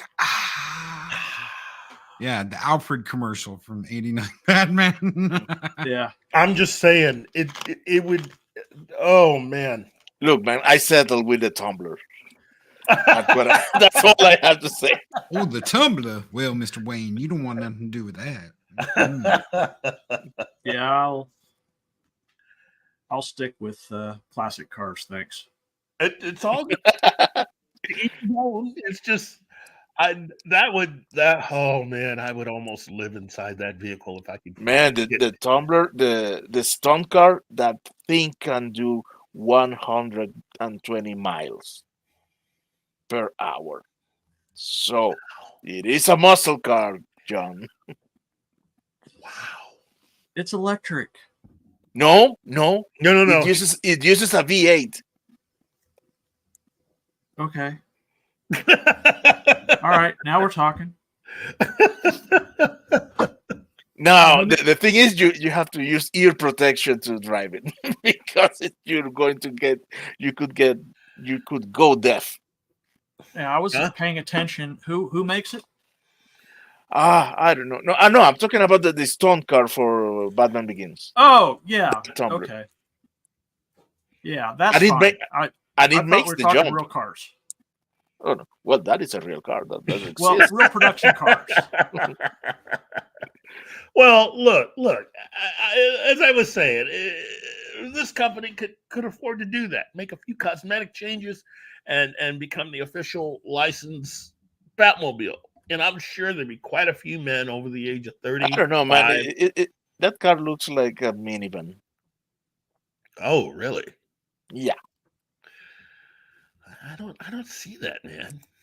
I don't Now, see if how you were this driving around in LA. Bring the picture again. Bring the picture. Bring it back, okay? Because I'm not seeing what you're seeing, man. I mean, obviously, I'm seeing something completely different, and the thing is, I don't know what it can do, what it has inside, but it looks like a minivan. I don't know what kind of minivans you're used to driving. I mean, it's low, okay. It looks but okay. it's not. I mean, it won't attract my little boxy attention. Yeah, I don't like it. I'm telling you guys, if you drive that around in LA, you're gonna pull up to somebody and they're gonna, do the little window thing where they're like, roll down the window, and you roll down the window and they're gonna point over to their buddy and they go, he says you Blade Runner.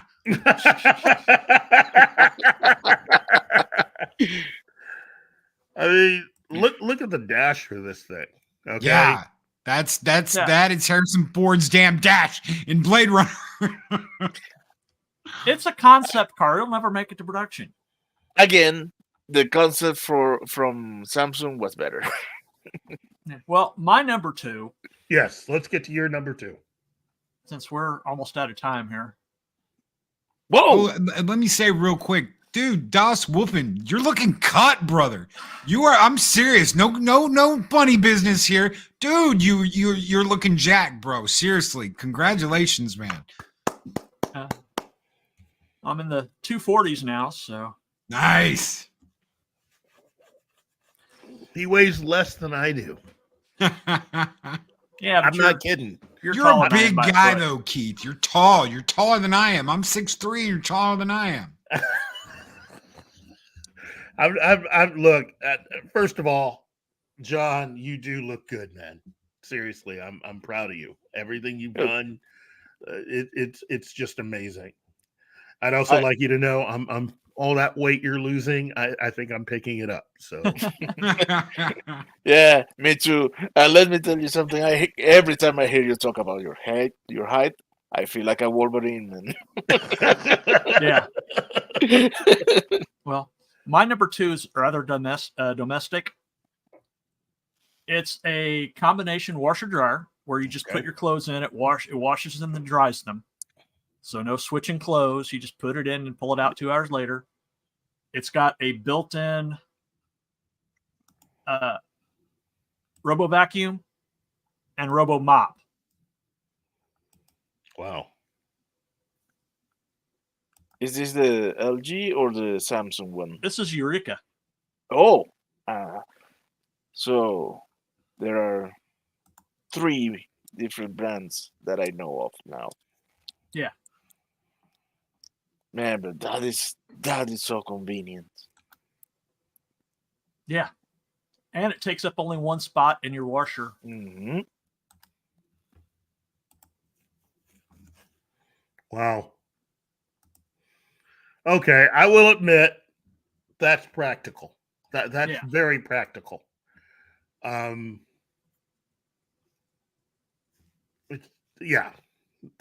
good product, man. That's a very good product. In fact, don't worry, my number 1's not useful at all. Oh, okay. I would say that is way, way, way more practical than this. Which is what is my mouse? Oh no, that Audi is old. That Beamer? Yeah, that's not. I think it's ugly, but that's just me. That car is from what? Early 2000s? Maybe if it was another color. Yeah, another color. I could see it in black. Yeah. No, I saw it in silver. Silver? Mm-hmm. Would it be anything? Yeah, Yeah, again, I'm just not feeling it. You are a tough customer, John. He's a muscle car boy, man. I like what I like. Look at that Batmobile. I'm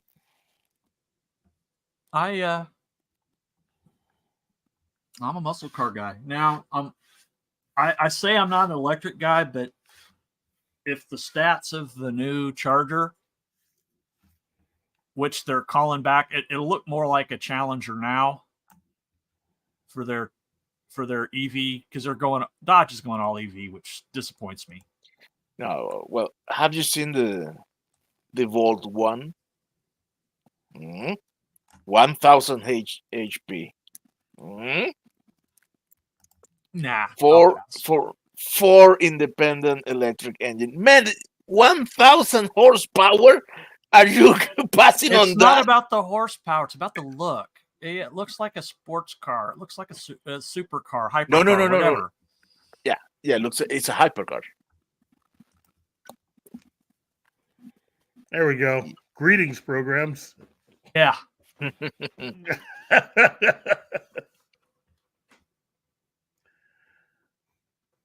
Just saying.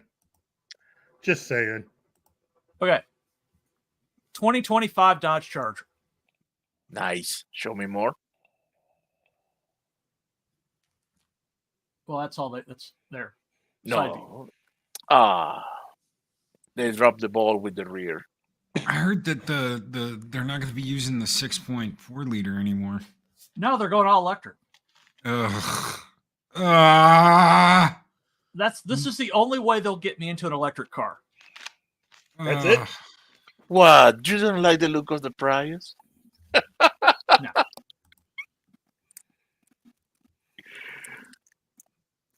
Nope. I'll buy a Demon from years past before I buy an electric Dodge. Oh, no. My next car is going to be probably a 2023 Last Call Charger. Or Challenger, if I can talk Allie into it. Just or with the Hellcat. Just saying. No, I don't need it. I don't need anything that powerful. I'm old. I'll just live with the standard RT. I mean, maybe a Scat Pack.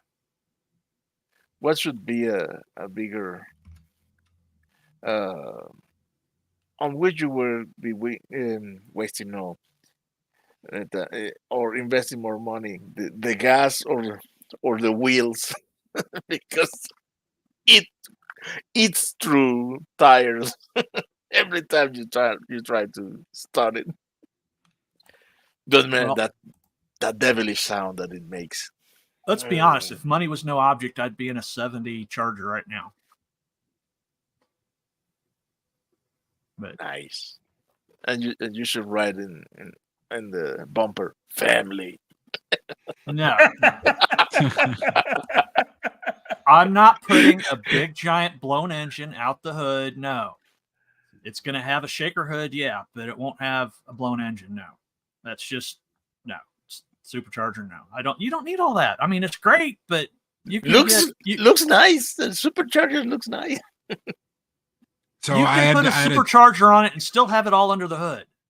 I had a 2007. Keith saw my car. A 2007 Dodge Charger SRT8 with supercharger in it. It was the Demon before the Demon. Yeah. So this was Dodge's Demon before they actually named it the Demon. 6.8 liter. It was the 6.1 liter V8. It was the 2007, but it had supercharger on it, so it came out to like 640 something horsepower. And you didn't have anything poking out the hood? Nope, I didn't have any. It had the scoop. It had the air intake in the front, but it didn't. There was nothing sticking out of the hood. No, absolutely not. And that 6.1 liter engine is a beast and heavy. Oh yeah. All the weight is in the front of that car. It weighs more than a Ford Explorer, and it's half the size. So that ought to tell you something. Wow. Well, okay. I do have my. Oh, you got your number 2. My number 2, yes. Yeah.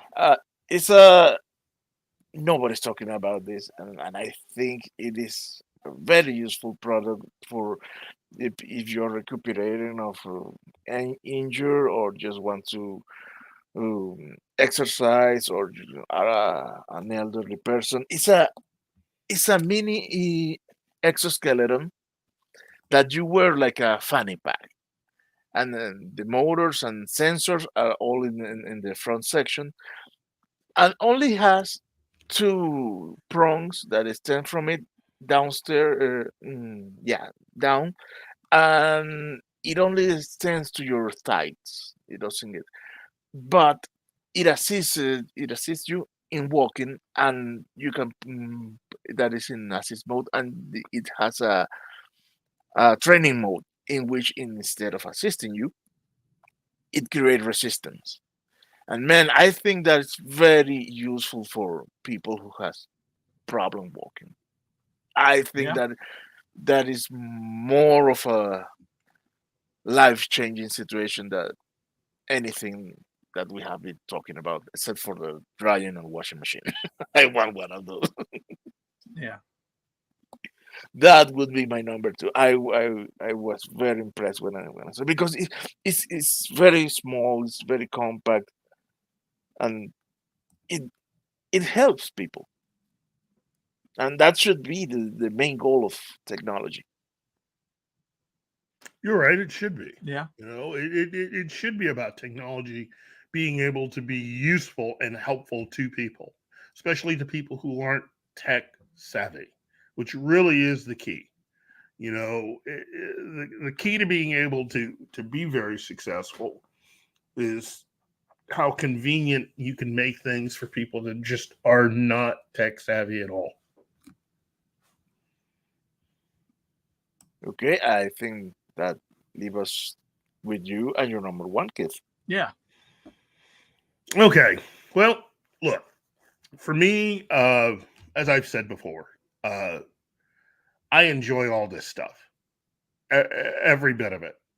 I'm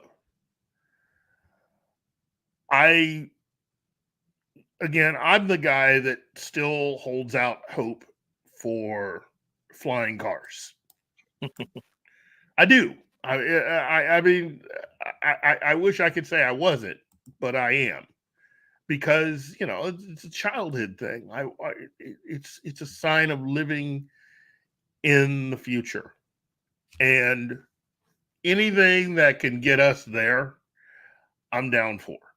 Now, could that lead to problems? Well, of course. Anything could lead to problems. I'm the guy Yeah, that a flying car falling on your roof. I think that's a problem I do not want. well, there are things that have been talked about and discussed that'll be a little more than just that. I'm I'm I'm more of the opinion that here, I'll show you what I'm looking at. What we have here It's is failure to communicate. true. That is true. What we have here is, I think, I was talking to you guys last night about how excited I was for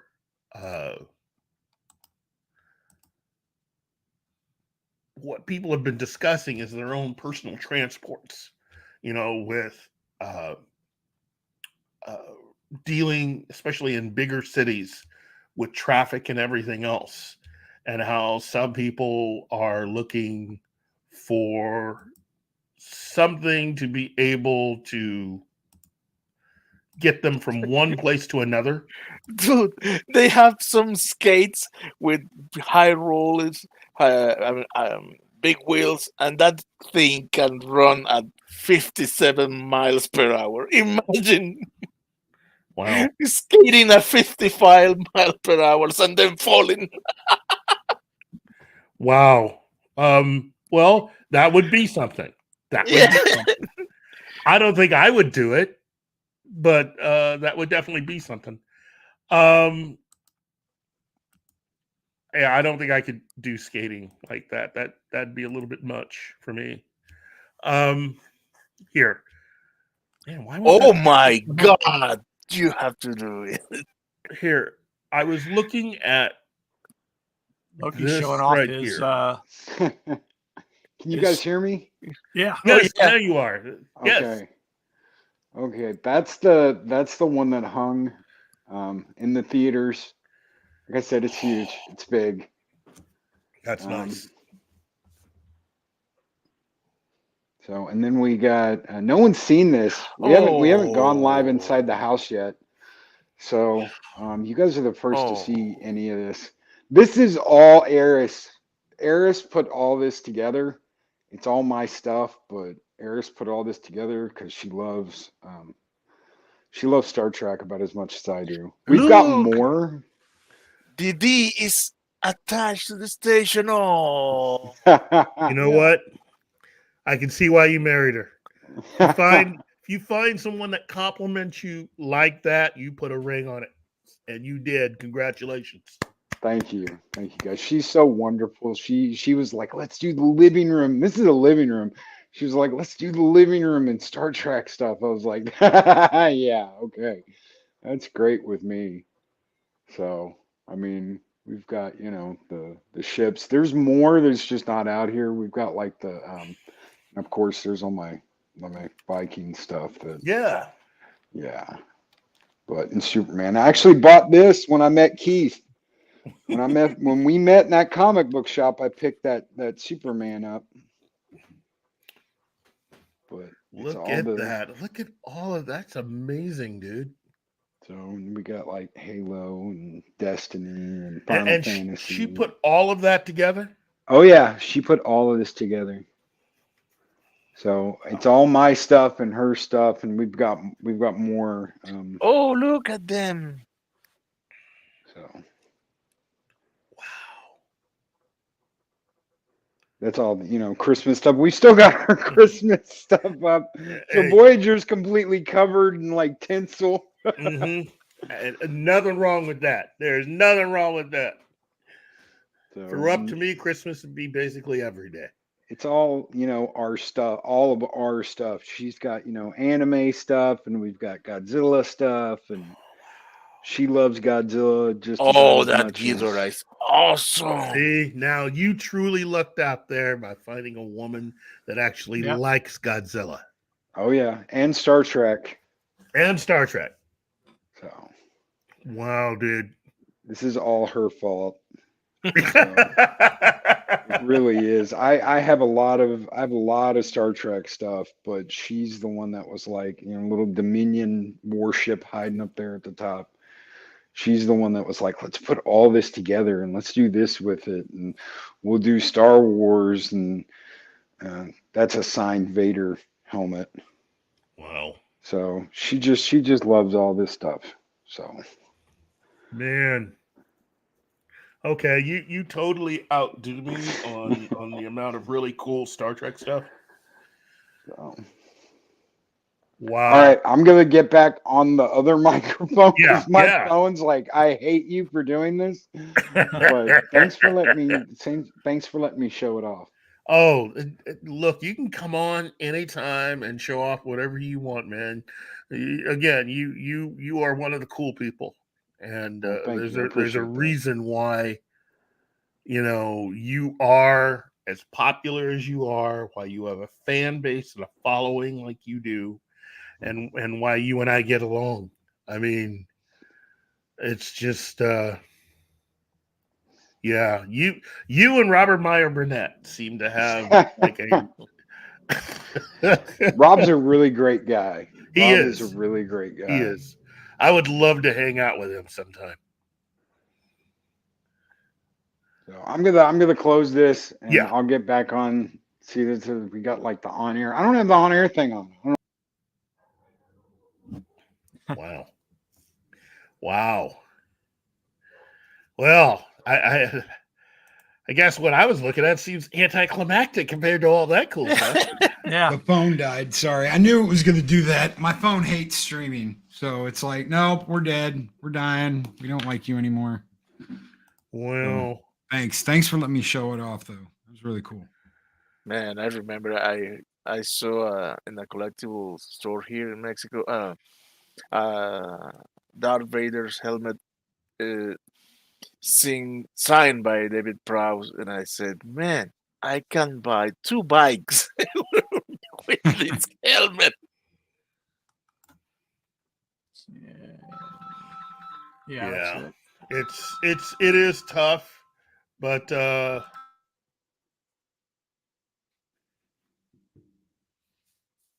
yeah. It's a 40-inch, 128 hertz, 5K display. Did you see the new Samsung G9 95 NC? That thing is a beast. And then I think it was. Oh, who makes the Predator line of monitors? I No, forgot. there's a lot of good monitor. There was a lot of good monitor tech. Yes, I I went like crazy last night seeing videos about the new monitors. Yeah. 40-inch 5K, 5-star eye comfort. Oh, did you see that they're doing again the monitor that can make 3D without glasses? Yeah, I'm not. No, I'm not about that. But yeah, I'll take the 40-inch curved display. Oh yeah. That's what I use. I've got two 40-inch Samsungs. I got one here and then I got one next to me. And the one next to me is for my editing computer. This one's for my streaming computer, but I need the bigger screen. I just do. I can't go back to something small. Yep. What do we happen? Oh, cool. The books, Yes. yes. If they're the books, yes. The DVDs, you might like. I don't know. I didn't like Batman Hush, so Soul the Dragon was pretty cool. I that's did just like my it. personal thing. I didn't like Batman Hush the movie. Yeah, Hush wasn't. They didn't do a good job on Hush, but I think they did a good job of Soul the Dragon with that whole 70s thing They going did. on there. I liked it. I really did like that. Anyway, here's what I was looking at. We were talking about personal transport in larger metropolitan areas and cities, and Yeah. one of the things that I saw was your own personal helicopter. Although the original one that I saw was a one-person seater, and this is more than one person. But I mean, I think this is the future of what the more wealthy among us will consider using. Is that VTOL? Yeah. Apparently. Yep. Oh wow. And it's electric too. At least Estol. No, it's VTOL. Nice. So I mean, we've reached that point. I mean, again, it's not that we have rockets yet. You know, that's what I would like. I can live with that. I mean, I still want my own personal Osprey. What can I say? But I love that aircraft. This is what we've gotten to now, and this is where they're at. And I thought this was really cool because it is about solving at least some of those problems. And again, the very wealthy among us will be the ones that I think will originally go out and purchase all of these, so they don't have to worry about traffic. It's when they can make these that can be purchased by normal people that you're going to see traffic slowly go back to being something that's manageable. Yeah. You know. No. Right now, from what I was reading, that's just basically designed from city to airport use. Mm-hmm. So, helicopter. Yeah, it's a VTOL, but yeah, it's not quite a helicopter. It takes off like a helicopter, but it flies like an airplane. Yeah. It's still got lifting wings. But it uses more space than a helicopter. I don't see the point of it. Okay. All right. Okay. That was just my pick. Still nice. Yeah. I thought so. Oh, what I saw that they want to do is self-driving drones as cabs, flying. Wow. Well, this was my official number one pick. The Claw. The MSI Claw, it eats Steam Deck's stats for breakfast. It has an Intel processor, right? Yeah, it has an Intel processor. It's got 512 out the gate. $700. Yeah. Oh. See, that's the one thing I keep saying about like, oh, it's a Steam Deck killer. This is a Steam Deck killer. This is going to do this. None of them are selling like the Steam Deck. So you can have all the tech and stuff in the world in it. If it doesn't sell like the Steam Deck, that's a problem. Yeah, but this runs Windows, so you can play your Steam games. You can play your well, the one from ROG with the Xbox. ROG Ally. Yeah, this outperforms that too. The only drawback it has the Iris graphics, but I personally still want an Ally. I think it's in the middle of the spectrum. Yeah. Well, I've got a Steam Deck, and the most vacation time I had it for like a week in Orlando.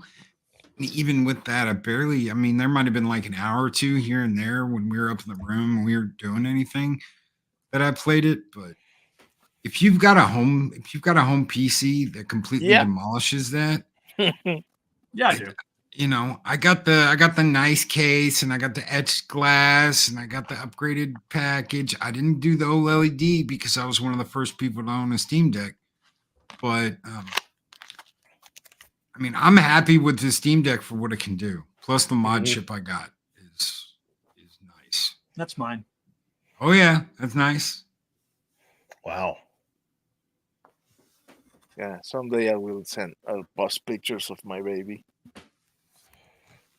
I don't know. I don't think I'll ever spend that much money for a handheld again. So even if it is from Steam, even if they come out with the Steam Deck 2 or whatever, I've got so many arcade games and older games and stuff on that deck that play just fine that I'm not even worried about. I have a Switch that I barely use.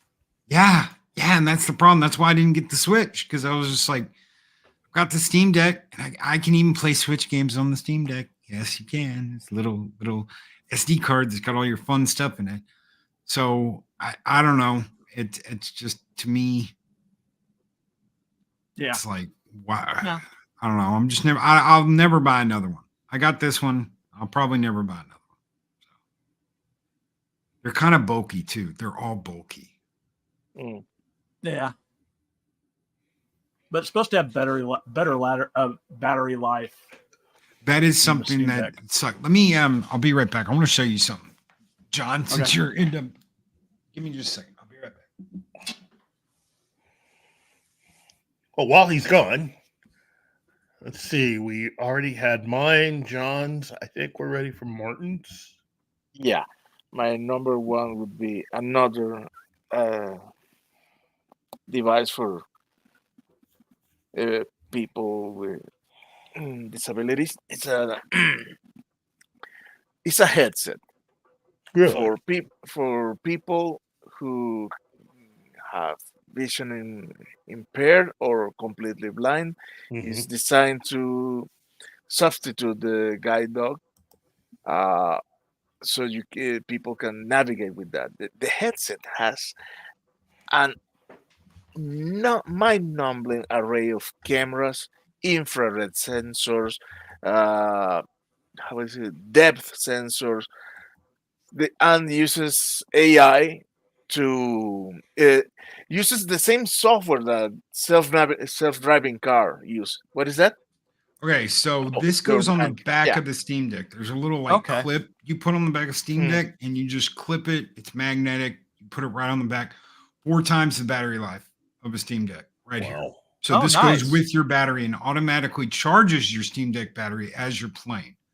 So you just plug that into the back of your Steam Deck, and you've got 4 times the battery life just from that. Now, this is only like $80. So I have to do that for my Quest 2 because 2 hours of battery is criminally low. Then, so you put the halo, and it has the software that self-driving cars has, and how it guides the person is in on her against their forehead. It uses an array of vibrating devices, and the section that vibrates is the one that is pointing to the open way. So instead of telling you where are objects in your way, it tells you where to go to, and I saw the demo and it was very very convincing. They made a demonstration in a supermarket. So Keith, Martin makes us look bad. We're talking about cool toys, and he's talking about things to make people's lives better. You know what? I've long ago given up trying to outdo Martin on how much of a nice guy I am. Martin's just a great guy to know. He's always thinking about other people. I realize how selfish I am. No, well, it's kind of an insurance policy. I may need that in the future. Yeah. Well, I mean, it's a nice thing, you know. Well, this isn't CES, but I am going to be buying this summer because my absolute favorite pinball machine of all time is Addams Family. And I can't afford to buy a real one because they're up to like 16 grand plus. Mm-hmm. However, AT Games just got the license for it. And they're making a digital that costs 10% the cost. It's like $1,500. Nice. And it's 4K. Plus you can add whatever other pinballs you want. That is nice. Wow. I already told Allie I'm buying this.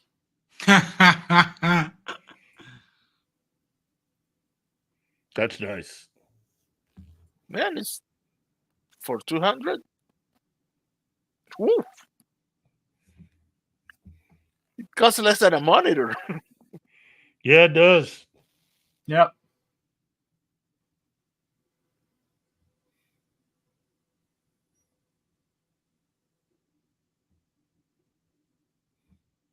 God damn.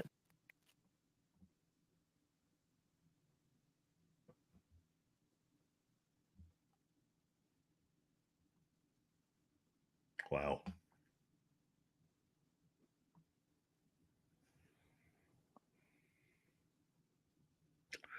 Okay. Well, nothing. Yeah, I got nothing like that. I'm just. Yeah. Wow. That's the pinball table to rule them all. Yep. And I can buy, I mean, they have license for Classic Williams, Classic Gotebs. They got, all the Bollies, so I can buy more tables to go with it. So I'm just not, I just don't have, it comes to like 14 of them. So that's 14 pinball other effects. tables. Pinball effects in real life. How easy is it to add? You just download right from the. Yep. Cool. Yep. Nice. They got a store. You buy the tables for like $20 a pop. That's not bad at all. I like my Pinball FX on Steam, but I'll look at that. Yeah, this is it's powered by Zen. Zen Pinball. Nice. Is it like a full size pinball machine, or is it like it's a little smaller? It's a little smaller. It's like 3/4 size, but it's got 4 4K monitors. Nice.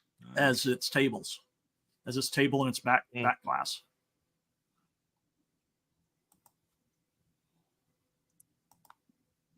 Damn.